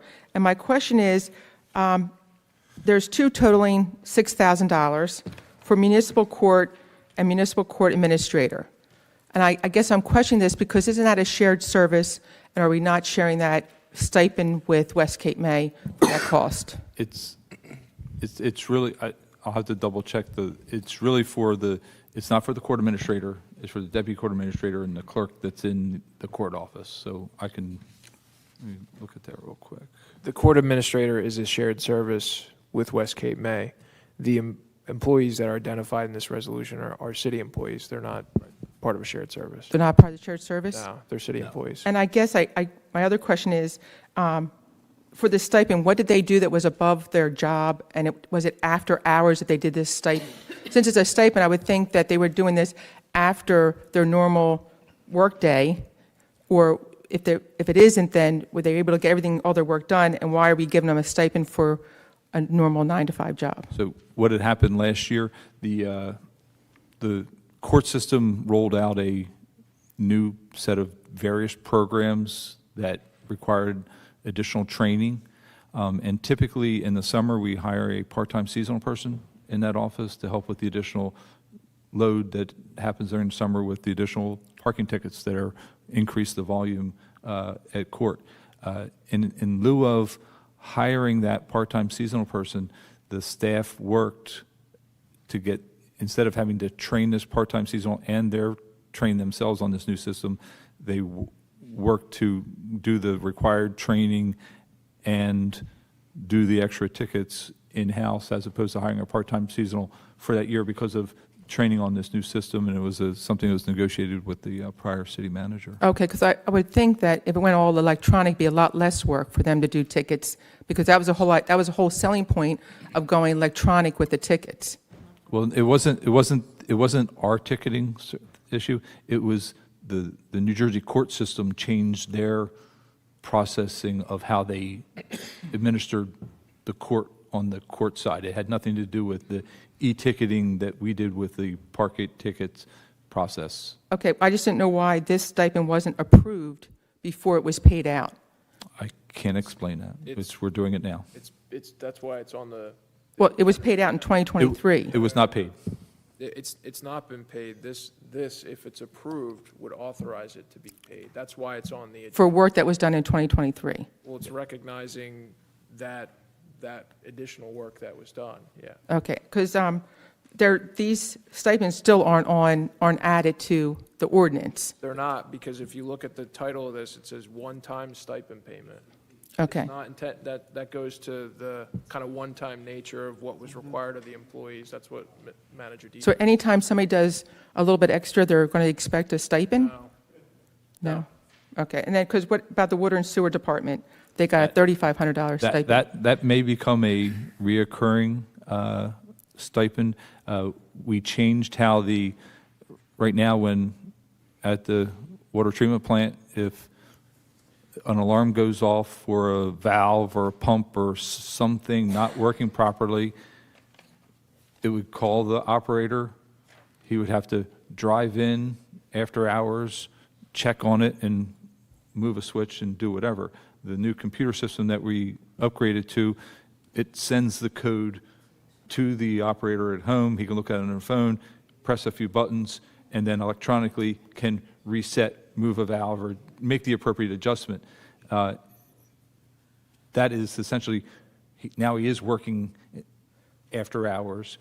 It is a cost savings of, he can do it from home on his phone, so there's actually a reduction in the cost of, instead of him having to drive in on an overtime charge to come in for a minimum show-up time to throw a switch. So that may become a reoccurring. Now, is it one person or a number of people? one person. Just one person? One Yep, person. Okay.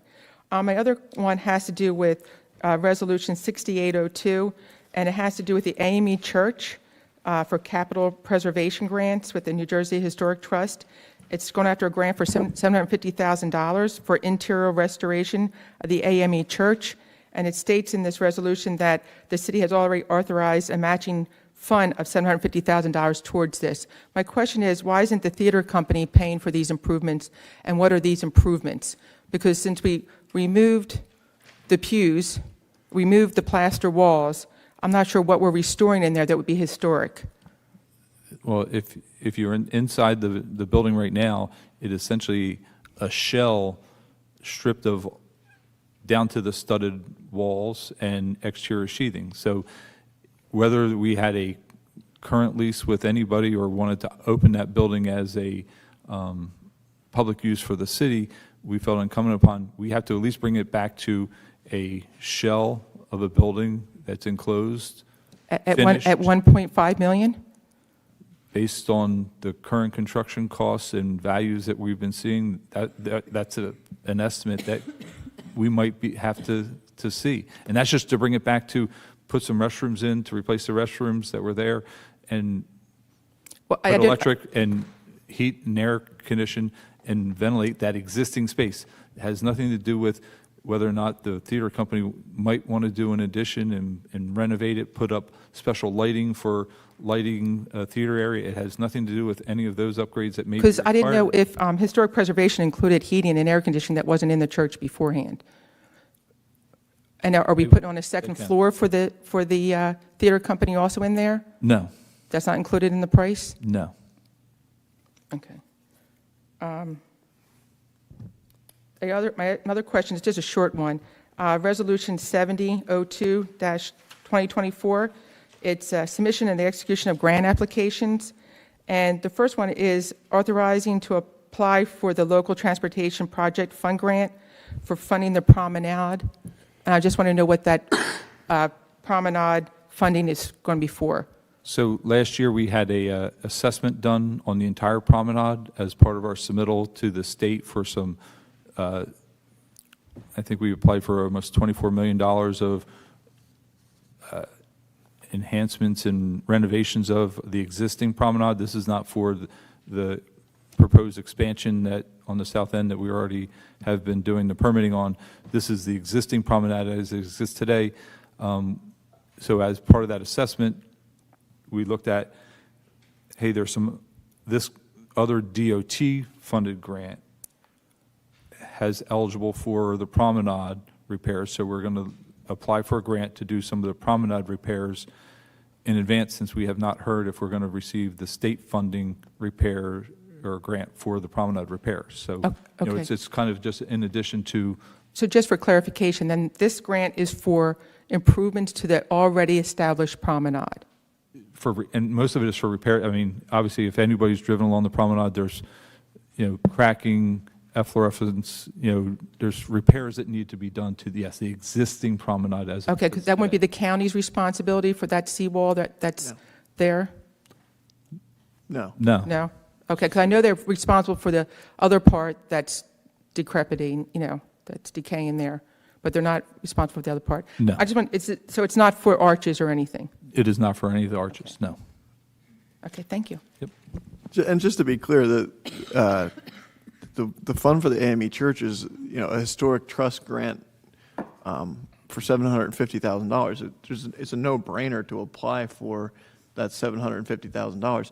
If we don't get it, we don't get it, but I think we have a really good chance of getting that $750,000. Well, I understand, Zach, of And the getting that same grant. same way with the seawall. This is applying for a grant, again, on a grant that we've been receiving multiple years to fix up the promenade. So I just want to be clear, these are good things to do for the city. Well, the thing is, it's not just the grant, $750,000, it's just that the city has to kick in $750,000. So that makes our project $1.5 million to redo the inside, to put a theater company in there that's really not going to pay the city But the cost. that's- And I thought their as- contract was to pay the cost for As the it. city manager explained, that's not for the theater, it's for the interior of the building.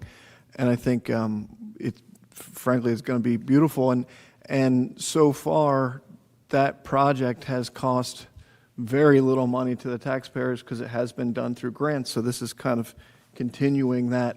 And that's one of the reasons the project has gone a little bit slower than other projects, but we want to base it on grants. And as grants have come up, we apply for those grants and hopefully receive them. Right, but I So think far, we have. if you're going to restore the church, you should be putting the pews back in there that went with the church. To me, that's historic preservation and restoration, not to put chairs in there for a theater company when the pews are what naturally goes with the church. Thank you.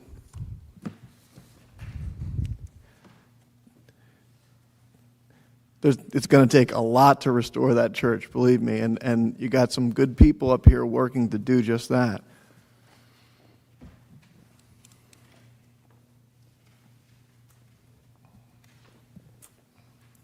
Tricia Turnavy, 719, 721 Franklin Street. Okay. Of course, I'm here for 7402-2024. Tonight, I heard from the gentleman who was here about the parking lot that you're going to put next to my house, and this is going to be when the house is demolished. The CCA is going to be demolished. So do we have a start date on that? Not There's yet, no start date. No, okay. All right. Because I'm thinking I am very close to that. I don't know if you realize how close I am to that building. And I know that you have to inform me about it because I am 200 feet, we'll say 10 feet maybe, but 200. So I would really like to know when that's going to happen and what precautions are going to be made to protect my house because number one, the dust was incredible from the library. When they were doing the cement, it just was really bad. And then it got so bad I couldn't redo my porches, and I had to wait till like early June to do the porches. And I had to hurry up and do them because he said, well, I'm going to start. The gentleman who's the overseer of that, he's a great guy. And he did come over and he did my porches a couple times. He, power washed them. So I am thankful, but now they're filthy again because they did all the other work. So if you could maybe get in touch with him and see if he can power wash my porch now that they're almost finished with the library, which he said he would be more than happy to do the whole front of the building. So I am going to await that, but I'm more concerned about what's going to come next to me because that's going to be a lot of dust with the demolition of a building, and I'm not that far away. So I hope that you will let me know about that, when that happens. And also, I would like to see the plans for what is going to happen on my street. That would be pretty nice. And I also am concerned about the street lights because I know that Sturdy Bank has the really nice lights, the real Philadelphia gas lights, and I'm hoping that that's going to be the same that's going to go on the street. That is the plan. Gas. Okay. And then my curbs. I just love those curbs. I'm a very Victorian person, and I really get into I came to Cape May because it is, and everything is just so Victorian, and I love that period. So I just don't want my curbs taken off. The curbs there. First off, the goal of the entire project is improving on the historic look. So when you look at the project, what is it? Well, mostly it's turning concrete sidewalks into brick sidewalks, where there are no sidewalks, doing a brick sidewalk. You may know that Washington Street here has the Bricks, gutter yes, I remember when they did that. that stops at Franklin Street, of course. Yes. We would make them continue that curve and go all the way down to Lafayette Street, then of course do that on the same side. In front of the bank, it really is kind of the formula for what would happen for the rest of the block. If you look at Sturdy Savings Bank, they have a beautiful brick sidewalk with gas lanterns. That brick sidewalk would continue down to Lafayette Street, create, again, brick crosswalks where again, remember, this is going to be the library, so we're going to have a lot more traffic of public coming in and out. Hopefully, the AME Church will be restored and used, yes, by the theater, but also by the citizens of the city of Cape May for different events. So we hope to have nice crosswalks across. The other portion of it is a beautiful seating area right out front on the lawn of the library. But that's really the crux of the project, which has been presented, to council before, and certainly you're welcome to take a copy of this. I would love to have one. Thank you. I appreciate that. I just have, and I just actually have really quick questions that I also wanted to ask you. I understand that next to me is going to be a parking lot, and the state mandates that you put so many charging stations in there. That's correct? Like when you bought. That lot's not large enough to hit that mandate, so there won't be any electrical Okay, vehicles. I was just wondering, because the street's going to be so Victorian, and it's going to be so nice with the brick sidewalks, and then you're going to see these electric chargers, and it just takes away. And then he was talking about the library, and he's going to have some kind of, what did he say, a lighted banner or something that's going to go on the library, a lighted banner? I think the wayfinding is just think of on the side of some of the gas posts where you have a banner that welcome to Cape May or just a small 3-foot long, okay. 4-foot long banner. Okay. All right, I just was a little worried about that, I'll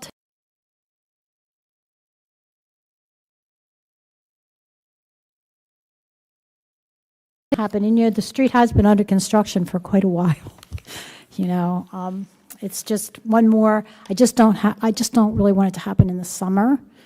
But you won't said it wasn't going to. It's going to It be. will off-season. not happen during the summer, no. Okay, well, that is very appreciative, and maybe we'll take a rest during the tours too, at Christmas time. Okay. All right. Thank you. Okay, thank you.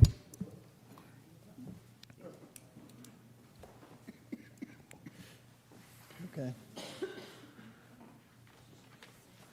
Jules Rouse, 1010 New York Avenue. I'll go back to the question that Stacy raised. Am I correct?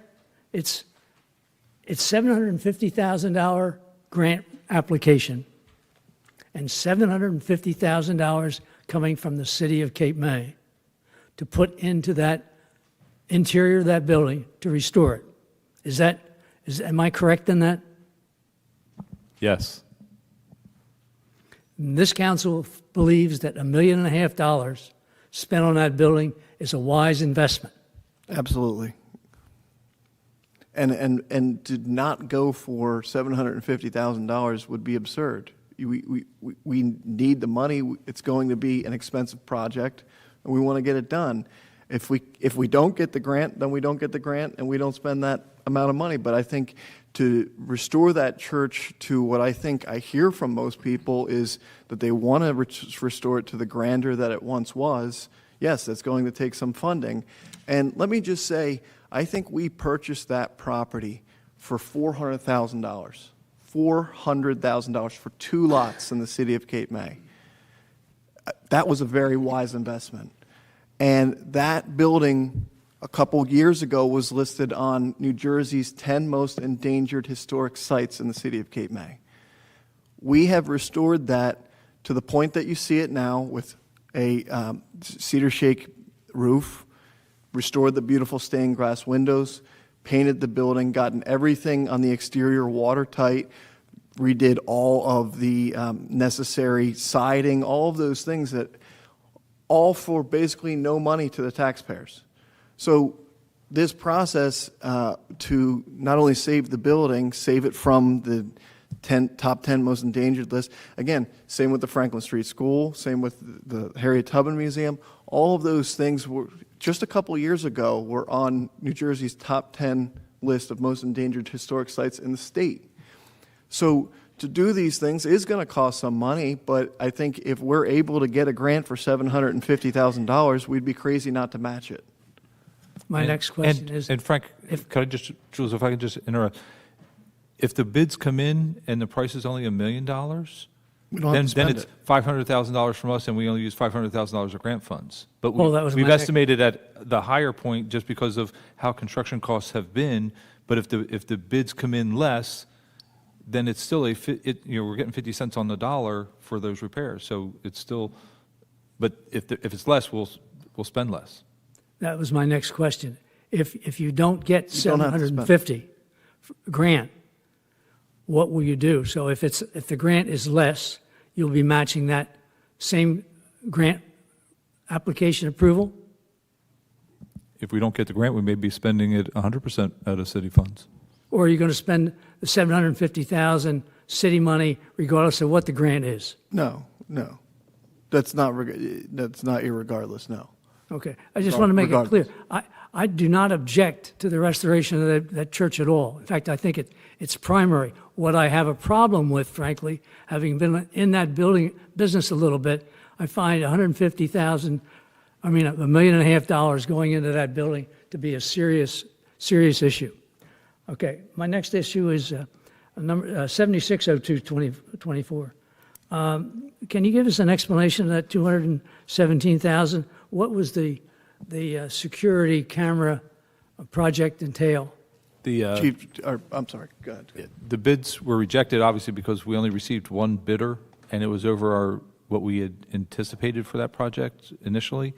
But it was to install cameras and security for both here at City Hall, Public Works, and a convention hall.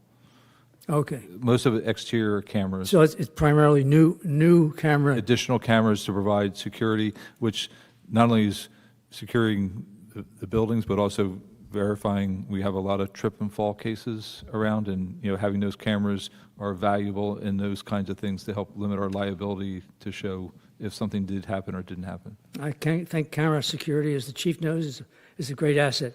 The other one is 7802, the beach mats, $269,000. Is that a replacement or? No, these are new mats. We applied for a DCA Small Cities grant. It's an ADA grant. So all these mats are 100% funded through the grant. And essentially, we're going to have, these are not mats that are going to be used going, I'll say, from the crossovers out to the beach. It's actually to have these mats will run parallel to the promenade, running essentially from the cove all the way down to Convention Hall. It will also provide a pad area at Convention Hall that if we have some of the different beach venues, gives a handicap area and mat area for those types of venues. Okay, thank you very much. Thank you. Any other comments on resolutions this evening? Seeing none, we can close public comment on resolutions. All right, next we are moving on to the consent agenda. Matters listed under the consent agenda are routine in nature and may be enacted by one motion and one vote. Items will not be read individually unless removed from the consent agenda by any member of council. Does council wish to remove any item from the consent agenda? Anyone, council? 85. Okay, anything else, council? Okay.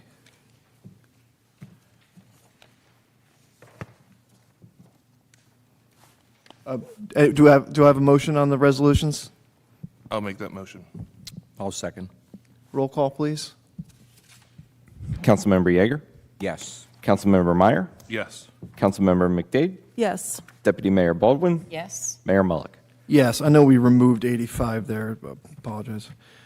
Do I have a motion on Resolution 8502, 2024? So moved. Do I have a second? I'll second.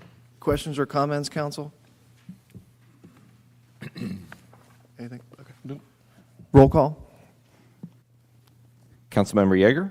Yes. Councilmember Meyer? No. Councilmember McDade? Yes. Deputy Mayor Baldwin? Yes. Mayor Mullick? Yes. All right, any old business, council? Any old business, council? Any new business, city solicitor? Nothing tonight, Mayor. Thank you. I'm sorry, Old business? I have old, Go ahead. I call, yeah. Guys are moving along here. Oh, okay, never mind. So I have to, I'm going to talk about some time ago, after the Ford Scott annual audit was published last year, there was some concerns expressed in this, at one of our meetings about the results of the audit, where there were 7 areas of the finances that the that the auditors identified, said they needed some corrections and improvements. And at that time, I volunteered to work with the CFO to make up a list of all the items that were addressed in that audit. And Kevin and I got together sometime later. We put together a list of 17 items. And I wanted to just get you up to date.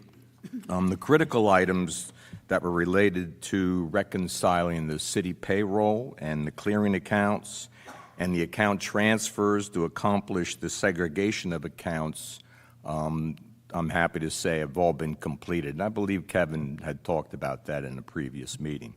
In addition to that, one of the items, the analysis of the lifeguard pension fund, they were requesting an actuarial analysis. That hasn't been done yet because we have to hire an outside firm. It costs money, and there was no money in last year's budget.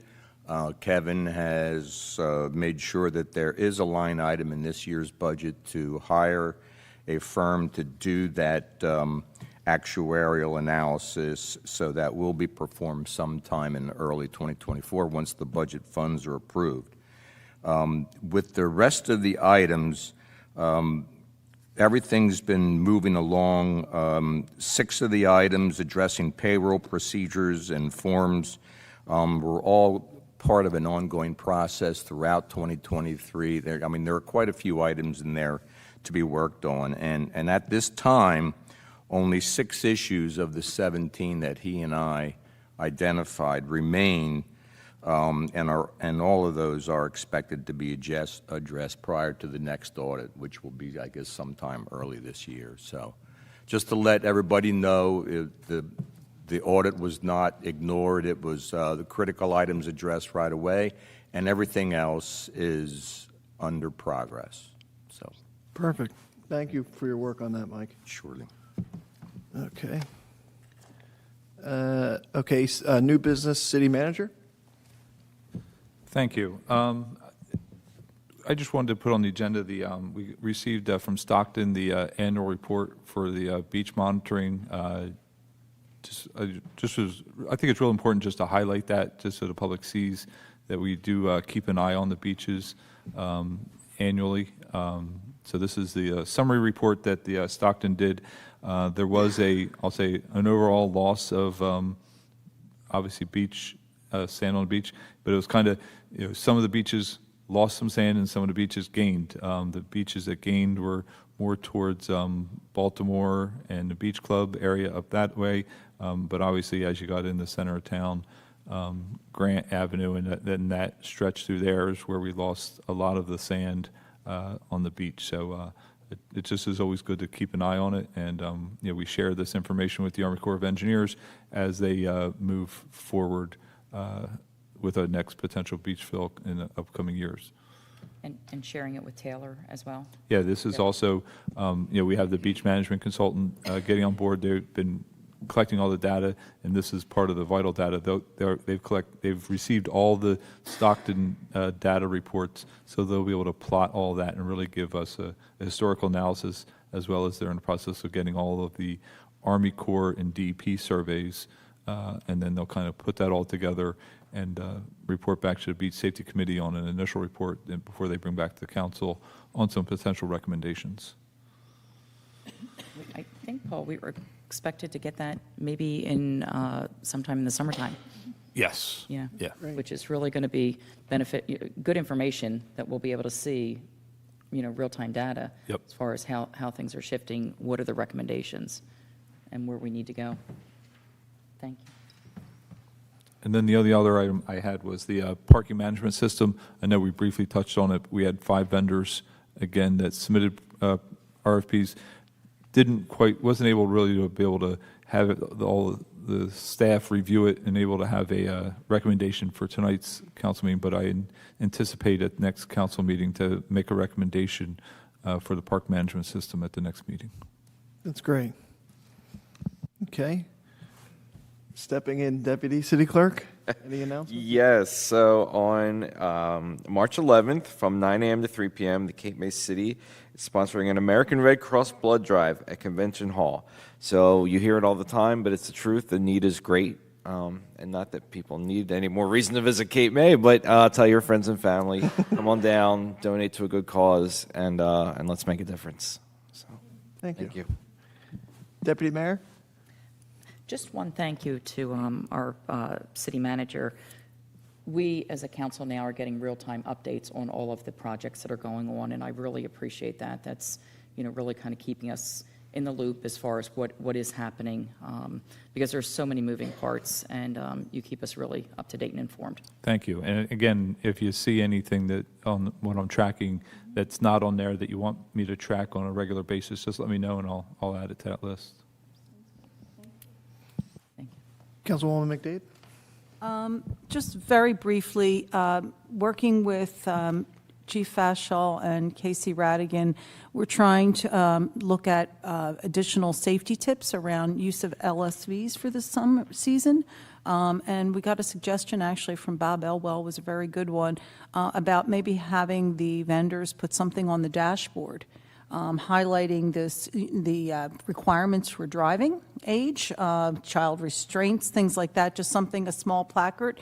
So we're in the process of doing that, and then Chief and I are going to meet back with the vendors again in April, give them the brochures, but ask them to apply these onto the dashboards as they're running them. So just, sort of right there in front to try and improve, public safety and the utilization of LSVs on the island for the upcoming season. So That's great. I'll bring that forward when we have our sample to show. Thank you. Councilman Meyer? Councilman Yeager? Yes, I won't be so brief, but sorry. No, it might not be that bad. So last year, the Environmental Commission is I'm the liaison to the Environmental Commission, and they are very interested in a dark sky ordinance. Last year, we actually passed I think I would call it a nuisance lighting ordinance, which was a pretty good idea. It was, I think, hopefully it's helped a number of people in the city to confront the issue of invasive light from neighbors, be they commercial or residential. So back in December, I'm not sure if council remembers, a new ordinance, a draft ordinance was sent out from the Environmental Commission on nuisance, actually on the dark sky ordinance. And the purpose of, for people who aren't familiar with it, the purpose of a dark sky ordinance is, of course, to reduce the amount of unnecessary light in any given municipality, because it's, one, it's energy wasting, two, it's harmful to wildlife, and three, it's harmful to the environment as well. So they've sent this ordinance out to review. I've read it a couple of times. It doesn't seem too, I guess, intense, although it is technically maybe a little bit challenging for the city. But they've asked me to get the ball rolling on it, and so my question to you, the rest of council, is there's, I guess, three ways I see we can go at this, or two ways. One is, should we have a discussion, schedule a discussion at a future meeting, or should we send it right to the planning and zoning for their input on the ordinance as written before we even get started on it? And Mr. Gillen Schwartz, I'm not sure, I can't remember if you were copied on that notice when it came out in December. I remember some initial comments back when we were dealing with the light trespass ordinance, but I don't know if I saw that latest draft. I'd be happy to take a look at it, and certainly, I think anything like that will probably involve eventually a planning board master plan consistency review too. So it may be. Should we just start there? I mean, I'll forward it to you. It's what it is. It's an ordinance that has already been passed by another city in New Jersey, and it's been enacted, and it's just word for word copying their ordinance. So I'm in favor of it. It's just, there's two major entities, residential and commercial, in this town, and we have to figure out where to draw the line when it comes to that, because if you, walk on the boardwalk at night, you're seeing all these lit up hotels. I just think we need to really think about who and where we're focusing on this. And I also, my comment back to you, Councilman Yeager, when I read it, was very technical in its language. And my concern was in trying to interpret it for, the average person, I just found that to be, a little bit daunting. People are reading it, and, I think that the technical aspects, while I appreciate, that is the core of it. But, if we're expecting people to either adhere to it or understand it, implement it in their home or in a business, I think that it does not, it's not very transparent in that. And so that was my only criticism of it. If we're expecting people to adopt this, to understand it, to implement it, I think there has to be something that sort of finds a middle ground. So. Mr. Yeager, can I just ask, from your discussions with the Environmental Commission, is the focus on sort of bringing dark sky into being by applying it to new development, or is it something that, adopted should be applied then, or is there a more gradual approach to it? Was that discussed at all? It was, and I think that everybody being reasonable, nobody would expect that what we do is retroactively fix the city. And again, the question is, where are the problems technically? And so, no, I think that what we want to do is, this ordinance that was drafted is not as technical as Malibu Beach, which was another one that's out there. It's way out there. This was kind of, it's sort of built for New Jersey. It's not awful. And I think the intent is, let's just begin the process of changing the way we do things. And you know what? One of the first things they said to me was that, take a look at the lighting that's over in Kiwanis Park. It's a perfect example of, if you would follow the guidelines of this ordinance, that light intensity wouldn't happen it would be, yeah, I mean, there are measurements in there which would suggest there's no way those lights would be ever installed in any park or anything in the city.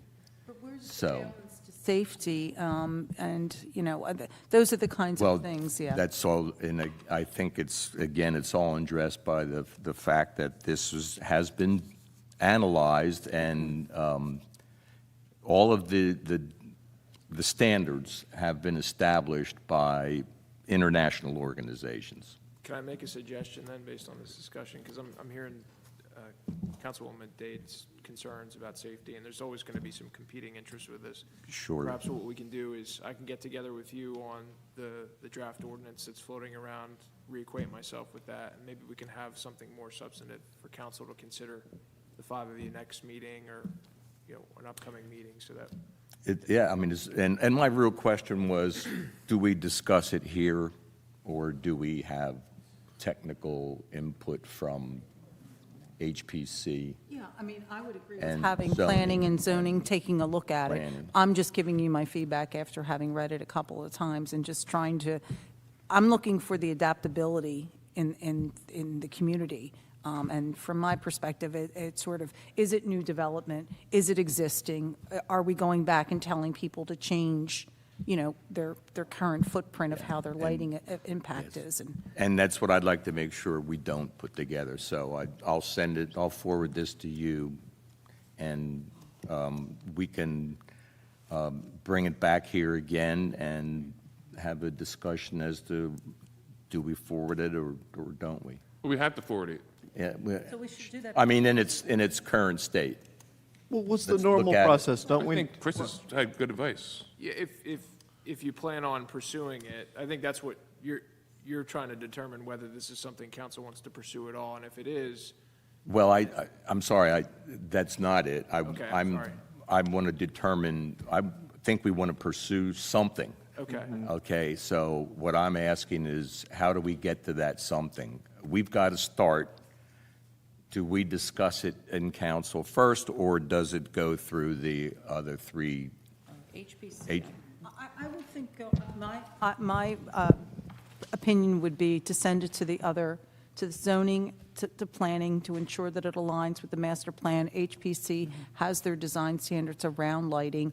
At least allow those committees to take a look at it and come back to us with their recommendations, incorporate it, so that we could move it on. I mean, at this point, they're going to have to provide their input. I'd rather have their input and look at something at that point in time. Well, a few months ago, if we recall, like, everybody weighed in on it. HPC did, the Environmental Commission did. They did. And, Because they understood at the time what council was trying to do was something along those lines, which is not Nuisance. what you were intending. not what we did. But we did receive those comments. My suggestion to council would be, why don't we get a work product together that the five of you can, that's a concept that we could potentially move forward with. And then that will give the HPC and the planning board an opportunity to comment on something.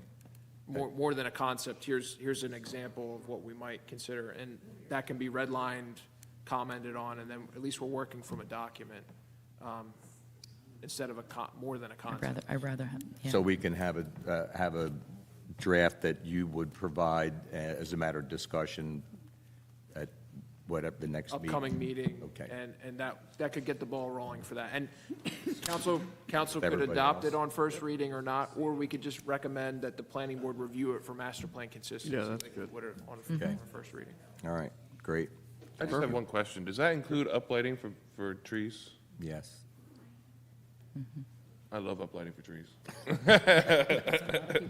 And flags. But they're very And flags. constrained about, it's got to be the tree only, nothing else kind of Okay. thing, so it's, I'm all for it. yeah. And I'll just quickly say, just remind people of pickleball going on at Convention Hall and roller skating. I've done both, actually, roller skating with the kids. Pickleball has been a lot of fun. So if you get the urge, Go check it out. It's at Convention Hall. It's most days. Give them a call. They have the schedule, but it's fun. Indoors, you can still see the ocean and have a little fun. It's an easy game if you haven't played before, too. So, because I hadn't, and it was fun. Anyway, with that, we'll open it up for public comment. Anyone wishing to speak on any matter, please come to the microphone. Hi, Listen, Chief. we've been here a lot of hours this evening. However, I would be remiss if I did not comment on the earlier presentation. And first and foremost, thank council, mayor, deputy mayor, and council for allowing Amtrak to become involved in the shared services agreement process. That process outdates most of us. Unfortunately and unfortunately, I was here when we took over West Cape May and Cape May Point. I also worked for Cape May Point Police Department and West Cape May Police Department as a West Cape May police officer some 30 some years ago. So I know the dynamic there. We were forced into that by this proxy of the DCA saying this is what communities must do. This wasn't like something Cape May said, hey, let's go do a money grab. West Cape May, let's dump this off on them. It was a DCA project that said small communities should share the services and combine services. So it was really quickly done. And Martin, you're very correct. There was no formula. There was no rhyme or reason of how these monies were derived. It was, okay, let's look at this number. That looks good for Cape May Point. Hey, look at this number. That looks good for West Cape May. Cape May, are you good with it? Yeah, sure. At that time, we had less officers. We had less community involvement. We had less things going on in the world. I think at that time still the lights went on blink at September here in Cape May, and we continued that. We are an 11-month town now. And we'll probably soon be a 12-month town, which is good.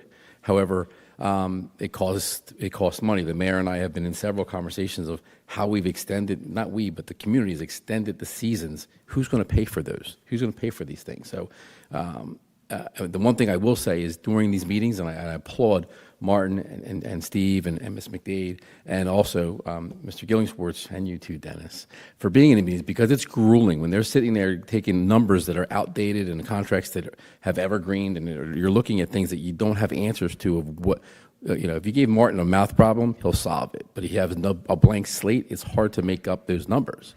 So I have to give respect to you guys for doing that, because it's something that I couldn't do as a police chief, nor could Alex Coulter as the fire chief, give you good answers to why these things happen. So, but I will say in the conversations, it was very clear that that group of people was concerned with West Cape May and Cape May Point. It wasn't like, hey, let's just go throw money and numbers at these guys.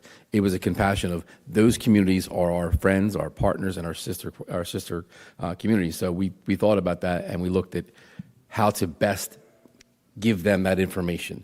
It was Martin's idea and Ms. McDade's idea to collect everything, and they wanted every report. They wanted every statistic, and that's good, because that way they could look at it and say, now we can go forward and give that information to those boroughs and give it to them clearly, the transparency of it, and make sure that it's done correctly. My biggest concern was that we bring them into the conversation sooner rather than later, and that's what's being done, so that they're not blindsided. They will listen to this meeting. They will listen to whomever or read whatever is written here. I wanted to make it be very clear this was done with the compassion of all of the people involved, not just this superpower Cape May going, we want the money. It's not about that. Ms. McDade spoke about the relationship, the quality and quantity. We, your police department, and the city of Cape May have made a relationship, a strong relationship with both boroughs. You can see it in the fire department, how we've interacted with them with moving over there while we were in our time of need for a building. They want to come over with us. They want to continue to join with us. We don't have volunteers in Cape May like we used to when I grew up here. There was 30 or 40 members in that department. So West Cape May, Mr. Turner's a member over there. I was a former member in West Cape May. That's what you see. Cape May Strong is still continuing on. No one could predict or could have predicted COVID and George Floyd and body cameras and everything that I asked for, the fire chief asked for. A truck that cost $500,000 5 years ago, now it costs $1 million too. You know what I mean? So these are costs. We all shop at Walmart. We all shop online. Everything has increased. But with the help of the Amtrak, we are able to present a project or at least a forward thinking that this is how it can be done. And I believe that both municipalities will look at that, hopefully appreciate that. And the other question was, are they going to want to farm it out and go elsewhere? That's possible. However, your fire department and your police department have built strong relationships with both communities that they're not going to want to do that. They're going to want to have a clean conversation about finances, how it doesn't hurt their taxpayers and it helps us to make it all right. And I can almost guarantee that that won't even be a well, we're going to go farm out. They might think about it, but I know the other communities and I know what they require over there. Cape May Police Department, Cape May Fire Department, your Public Works Departments, your water departments, construction, give that to them. So that's what I'm proud of being a Cape May member. So we can do that, and I can almost guarantee that's the conversation. It's not going to be easy, like Martin said. It's not going to be, hey, just sign here. Conversation and transparency will need to continue. And again, I thank all of you for being a part of that conversation, because it's not an easy one.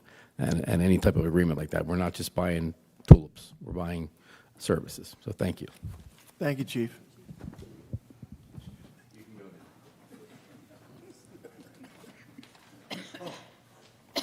Sitting there so long. Peter Cole, 1075 Michigan Avenue, representing the Taxpayers Association. We're going to give you a little bit of a heads up here.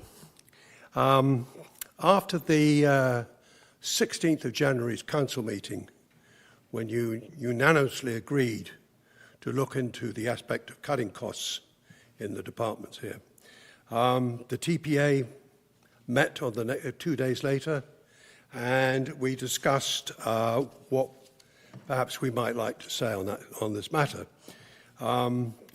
We'd like to present a position paper regarding the recyclable business here in Cape May. We've not fully discussed it yet. We haven't had everybody at our meeting, so it's been a bit complicated with people sunning themselves in Florida, probably. However, one thing we did notice straight away is that we find it hard to believe the city is providing this service to the commercial businesses when the business itself can deduct the cost as a business expense.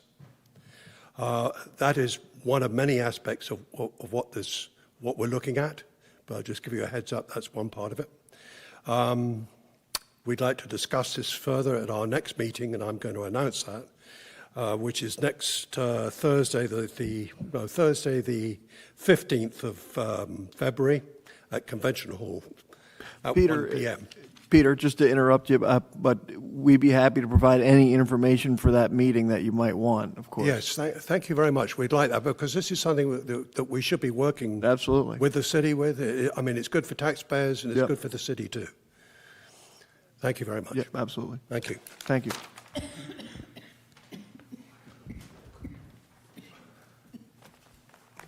Hi. Good evening. Good evening. My name's Kate Schnittman, and I'm here from Rochester, New York with my dad, Dick Crossett, and we own 915 Beach Avenue. In 1978, when I was just 2 years old, my parents brought me here with my 5 brothers and sisters for the first time, and I've been coming here every single year since. And in 2009, at that time, my parents had 17 grandchildren, and seized the opportunity to purchase one of the very few homes in Cape May that could accommodate our very large families. So 915 Beach Avenue, it's on Jefferson, between Jefferson and Queen on Beach Avenue, just 2 doors down from the Sea Mist. So, pretty iconic block here in Cape May. And it's a home that me and 28 of my family members plan to hold on for generations. And I'm here to talk about something that I've heard we've already talked about a lot, and that's parking. So I just wonder if it's shocking to you that if my dad, 85 years old, was to come here on 4th of July, he would have to feed a meter a couple blocks away and then walk to our house. Because the city of Cape May, over the years, has completely eliminated all parking spaces from our house. When we bought the home, we had 4 spaces, plenty of space to park 4 vehicles. When I approached the city of Cape May, and I actually did send Mayor Mullock a letter in July when the city had put a parking meter, another parking meter in front of our home. I sent the letter certified mail. I called, I sent emails, and there was no response. I came to the town. I've met with numerous people to talk about access to our property as safety and as the importance of we have a family of 29 people, and for some reason, the city, under new ordinances, has decided that our curb cut didn't satisfy a driveway and has removed our ability to access our property.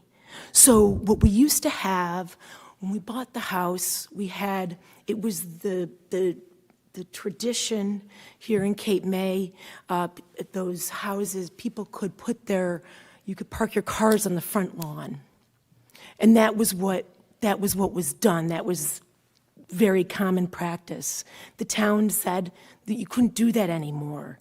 And so what we did was we agreed with the town that we would have just a parking spot, one parking spot on the street. And that has been eliminated. And when I go through all of this malarkey with the town about how I can access a home of which we own, where we pay a tremendous tax burden, when I talk to them, I am told that I can get a sign put in front of my house so that one vehicle with one license plate can park. And I'm stuck. $500. I can pay $500 for one vehicle. I have a family we're a big family that are utilizing this house. We're coming from, New York State, Pennsylvania, New Jersey. We're a big family that love Cape May. We've been coming here for many years. And I'm at a loss. I genuinely am here to appeal to the mayor, to appeal to the council, for my family, that we might be able to simply park a car in front of our house to access our house, that I might be able to drive up to my house, unload my stuff without, so it's gotten a little bit crazy with the parking, and I'm asking for some help. I've tried to get a lawyer representation. I contacted numerous lawyers, and they have refused to represent us because of a conflicts of interest of which I do not understand.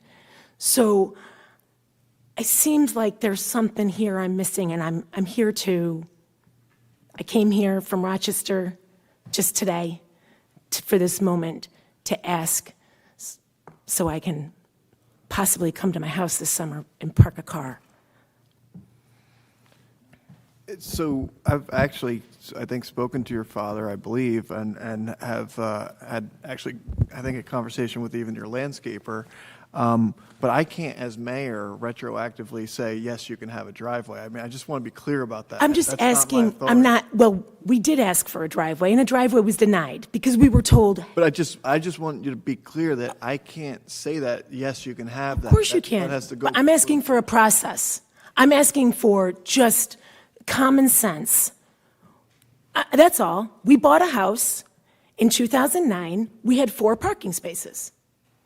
Okay? And now I have nothing, completely blacked out. I have pictures of my house.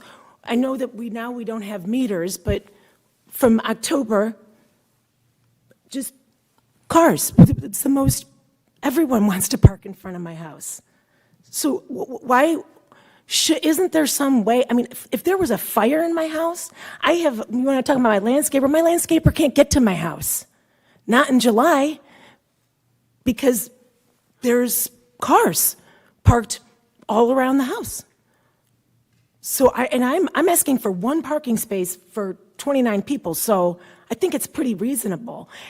And Mayor, respectfully, I know you did talk to my dad, and I sent you a letter after the meter was installed, and I had asked for your attention.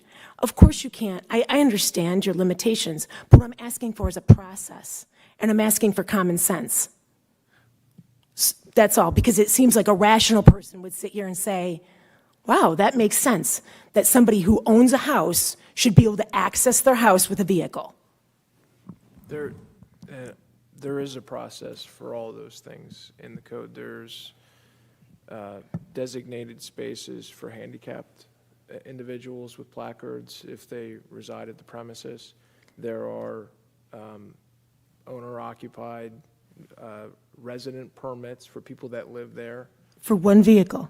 So I'm supposed to get, see, I'm not, look, I just want to clarify, I understand that, because I heard- did talk about that with, my dad, like, yeah, he could get a thing, and I've been told that I could do this, but what I'm trying to say is that when you have 29 people accessing a house, and when you purchased the house and you had 4 parking spaces, and I can't get a lawyer to represent me, and when I've gone through all these, loopholes, every solution seems oddly insufficient, because I still, at the end of the day, on 4th of July weekend, can't access my house. Ma'am, you asked about process. Okay. Can I? Yes. I was trying to finish that. Okay. Okay. And it sounds like you've kind of evaluated some of these things already, but there is a process and there are options out there. They're all imperfect, right? Because that house was probably built before the advent of all these cars and uses that are present today. And we can't retroactively fix these parking problems throughout town. The way buildings are designed and the way the houses are situated and the way those houses are situated, you have the ability to apply for a driveway if you want to go through that process. Did. Okay, well, that's a process. It was denied. Okay. So I applied to the town of Cape May for a driveway, and it was denied. So I just, and then as a result, I was told, oh, now that you were denied for a driveway, you can pay $500 for one car to park on the street. Well, to reserve an otherwise metered parking space so that you have dedicated parking For one car.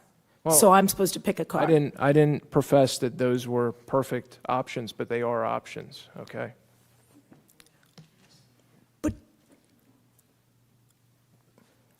I don't understand, I'm still stuck, because it does seem like for many, many, many years, for the 15 years since certainly the 15 years since we've had the home, we've had a perfect arrangement with the town of Cape May.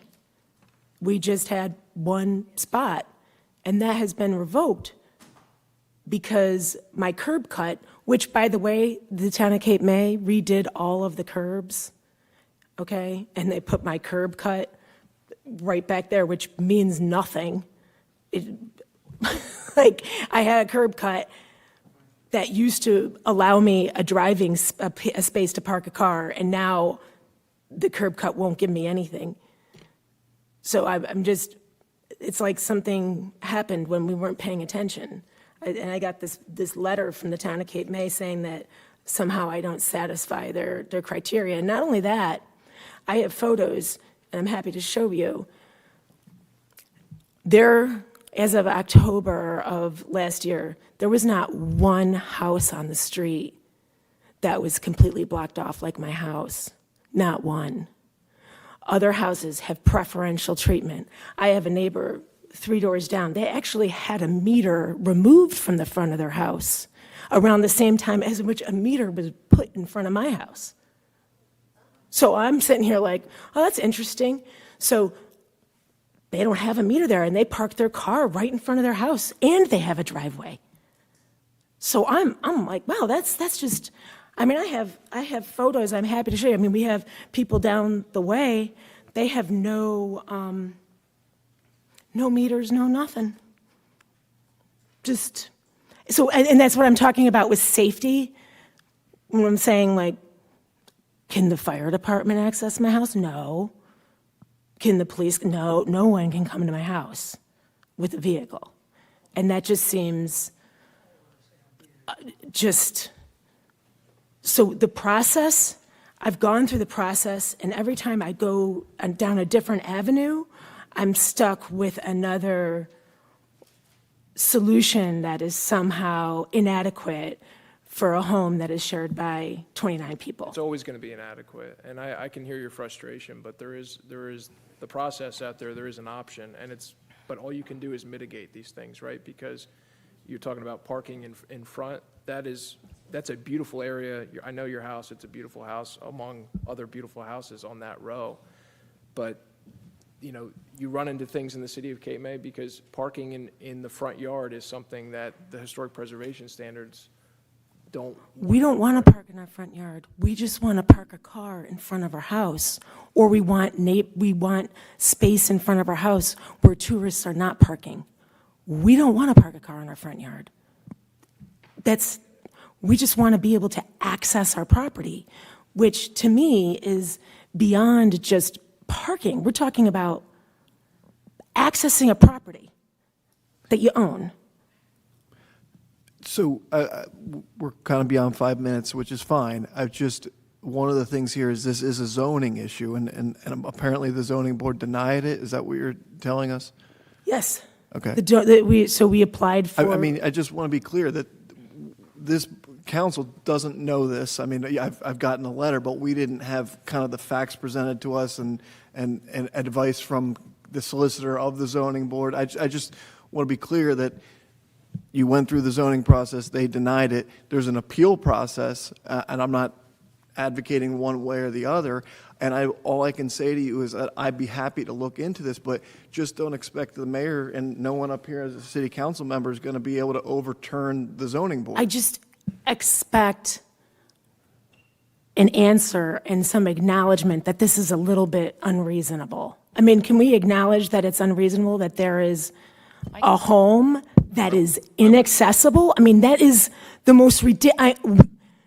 That we have had our parking virtually eliminated over time. It's not uncommon. It's very common in our town because it was not built to our current, having all these cars and all this other stuff. It's just, we have small roads and things like that. And, my time being on the planning board, we had a house that had no driveway, no parking in front of the house. They were willing to pay to remove a drainage, telephone pole, a fire hydrant, and a part of the porch just to put a driveway in it, and that was just too much. I just think, and to talk about from the Taxpayers Association side or your committee, that's revenue that all taxpayers share. So you can't treat one particular situation unique compared to the rest of the town that are facing the same. I actually think our situation is unique.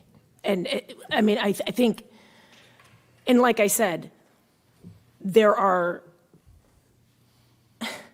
it's just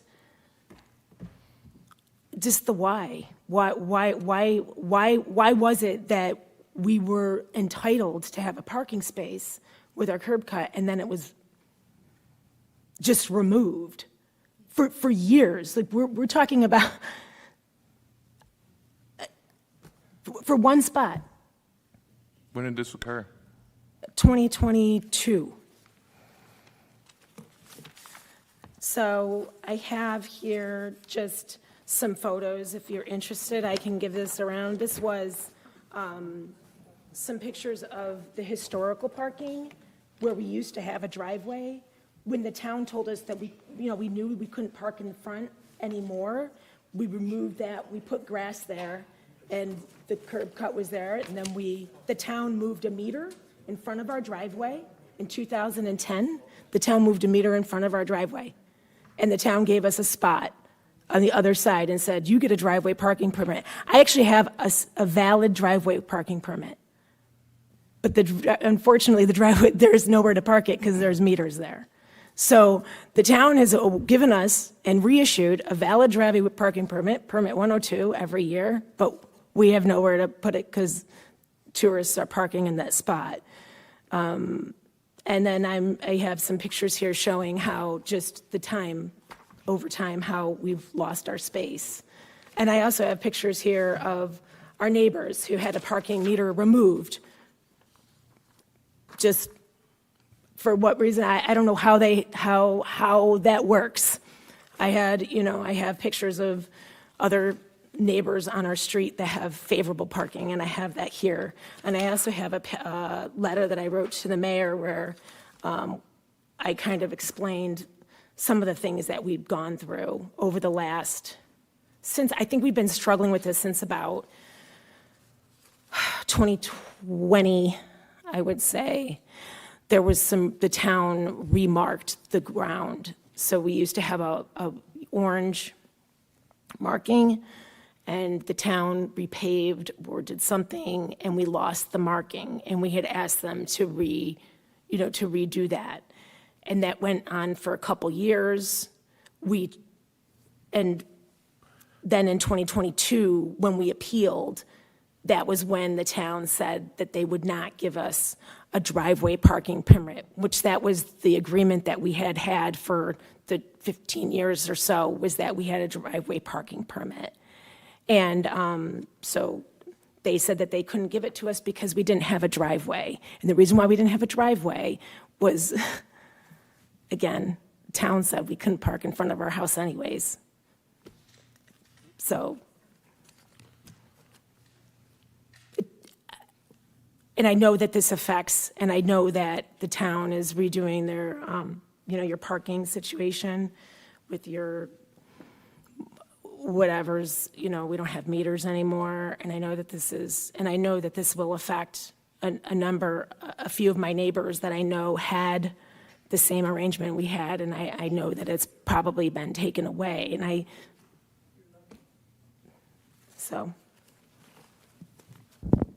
So, and next steps for me are what? Would you like to meet with, what can I do? What's the next step?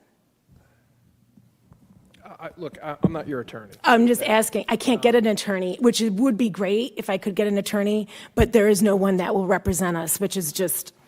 Look, I can't help you with that, but there are options in the code, and I would encourage you to exhaust those if you haven't already done so.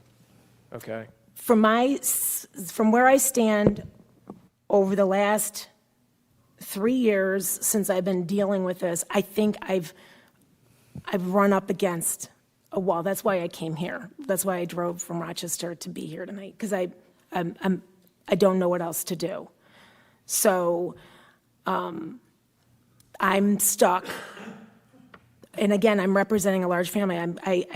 I'm stuck paying $500. What is it that you're asking council to do? You have one parking permit right now, right? I have no parking permit. I have a driveway parking permit that I can't use because there's been a meter put there, and so it's useless. I mean, what's a parking permit when you come on the 4th of July and someone's parked in your spot? So can they pay for a parking permit then?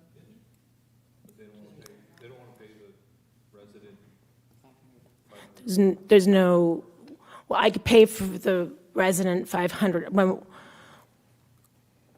Why should I pay $500? Because it's a metered space. Okay, so.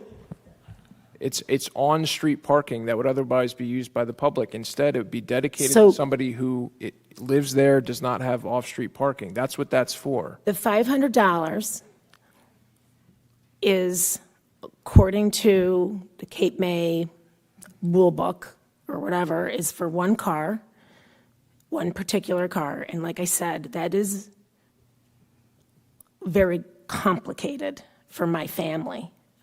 So, we can have something in writing that says that I'll pay $500 and any car can park there. And I'd let, something that says, I'm not going to get ticketed by the police if I don't have, that we can have any car parked there and I could pay $500. But The reason why they're not transferable to other light properties is we have issues where if somebody seasonally rents their property and they get this driveway permit, then they use it for their renters and not for the individual. So the theory is that this $500 fee it's a fee to help recoup some of and it doesn't even cover much of the lost income that the city would receive for that spot, but it allows a resident that owns and lives at the property to be able to park in front of their home. And this is a common, we give out a lot of those types of permits because, frankly, there's probably more places that don't have parking spaces that have driveway spaces in the city of Cape May, as well as not just city of Cape May, most of the barrier islands in the area. Well, we You have don't- Areas where there's just just not before- So sufficient it's parking. not sorry, lost just one income moment, because just one moment. historically the town of Cape May never had Before we income go any from that. further, I just want to make sure that there's no one else that wants to speak. I'm not going to cut you off, but we're well past 5 minutes. And if there's other folks who want to speak, I want to make sure they have a chance to do so. I can respect that. Okay. So I'd be happy to entertain you if you would like to come back up, but I'd like to go to the next person if possible. Okay. Stacy, please. So I guess can I just have my next steps? Because I do want to know how to follow up after this, because I can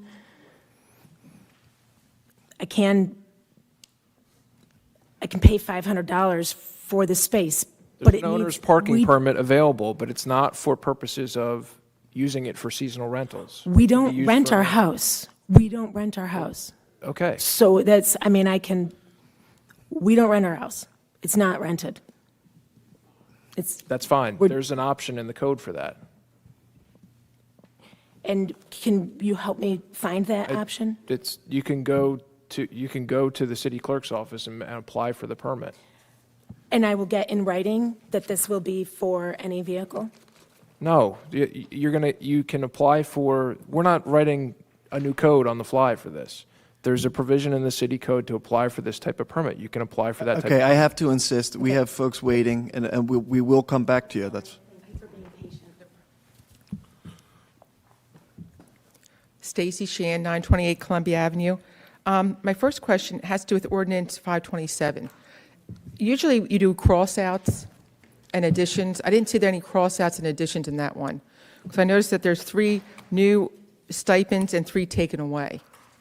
I didn't know there was a reason why things weren't crossed out in the new ones. Usually you do that. There was nothing in there. It was all just added. All the attachments I got were all, there was nothing crossed out. Do you want to see mine? Okay, that's not what we had online. It was all just,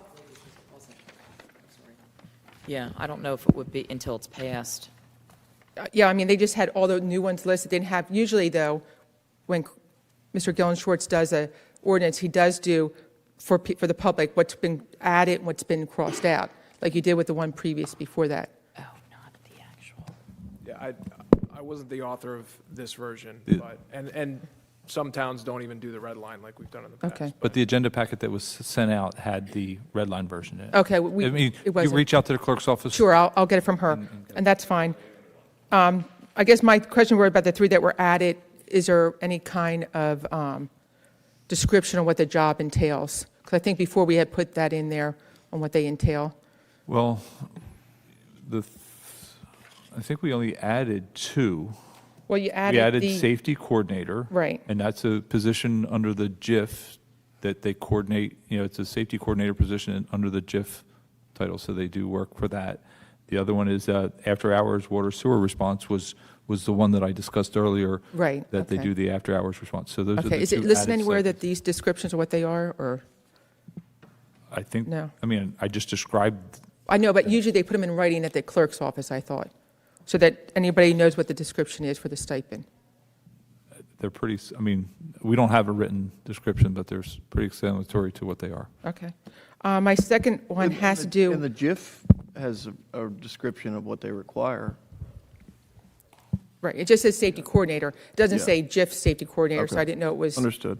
there. My other question, which I had come to I forgot to mention this when I was up here before, is the AME Church. Is anybody here aware that they're looking to get rid of that organ in there? So much for restoration and historic preservation there, when you're looking to got rid of the pews, and now you're looking to get rid of the organ? That shouldn't happen. Stacey, on some of these kind of accusations that you make, I'm going to start betting you, because Well, I'll bet you Hold as it. much Did as you you remove want the- that that did you remove organ the will be there. pews from the church? I'm sorry? Did you remove the pews from the church? And they're sitting in storage. Right, because what? They were supposed to go out to To be sold. donated to somebody who may Right, want them. right, yes. because you weren't putting them back in the church, right? If you were going to put them back in the church, they wouldn't be going out to be sold. What do you want to bet that that organ stays there? Okay. Well, What do you want to hey, bet? no, we'll Because see. I I hope it come to doesn't. the microphone each Well, I hope meeting it doesn't, but and it's make my these understanding accusations that is that what the without theater any- company wants to do. Without any skin in the game. I'm serious. I want to bet you that that organ stays there. I hope it does, Okay. Zach, I hope it does. You can't come up to. But the to pews are microphone gone. With some But you- rumor that you heard that's absolutely ridiculous when all of these folks are putting all this effort into restoring that building. That's I what want it this restored. council's trying That's to do. my thing. I want the organ to stay, and I want the pews to stay. I'm looking to keep it Yeah, but historic. then say that. Don't come up and say, hey, you're getting rid of the organ. I said, that's why I said I had heard that you're getting rid of the organ, is what I said. It's just, it's, these rumors are ridiculous. Well, The you know whole what, Zach, project is sometimes these beautiful, rumors and turn the out whole to be intention true. is to take a dilapidated building and make it beautiful, just like we're doing at the library. Well, but you're looking to take the church and not make it a church. Are you going to and hold make it into a services? theater. Is that the next thing? Maybe I will, Zach, maybe I will. But anyway, my next question has to do with the Army Corps over in Lower Township is letting in salt water into the back areas. And I didn't know if the council here was going to take any stance on if they think it's good or not, is it going to affect our groundwater by letting that salt water come in by the Sportsman's Club into that area? The NJDEP's project I thought it was Army Corps' project. over at Higbee's Wildlife. Not Higsby's. It's right there behind the Sportsman's Club.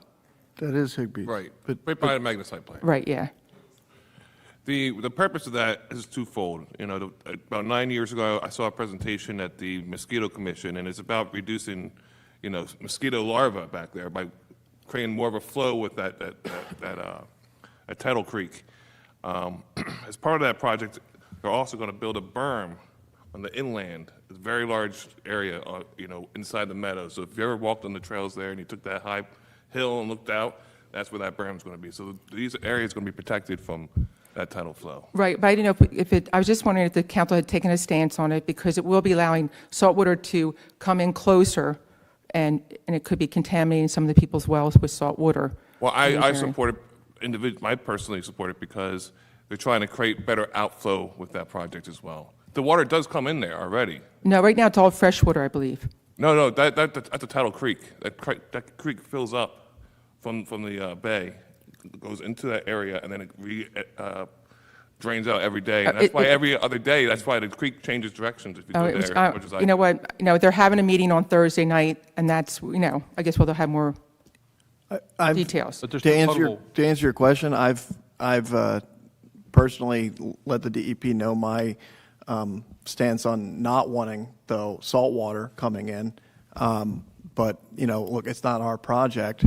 I'm thrilled that they're redoing the magnesite plant. I mean, that's been needing his environmental cleanup for many, many years.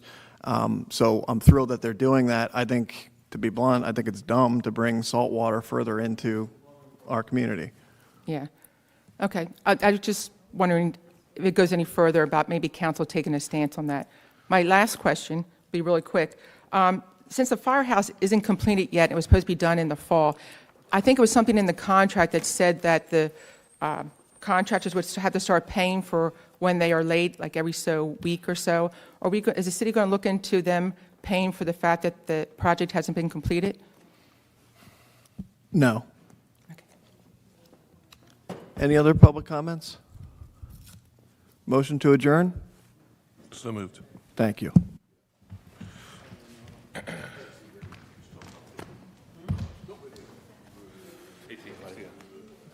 do you do? Shane Martin, nice to meet you.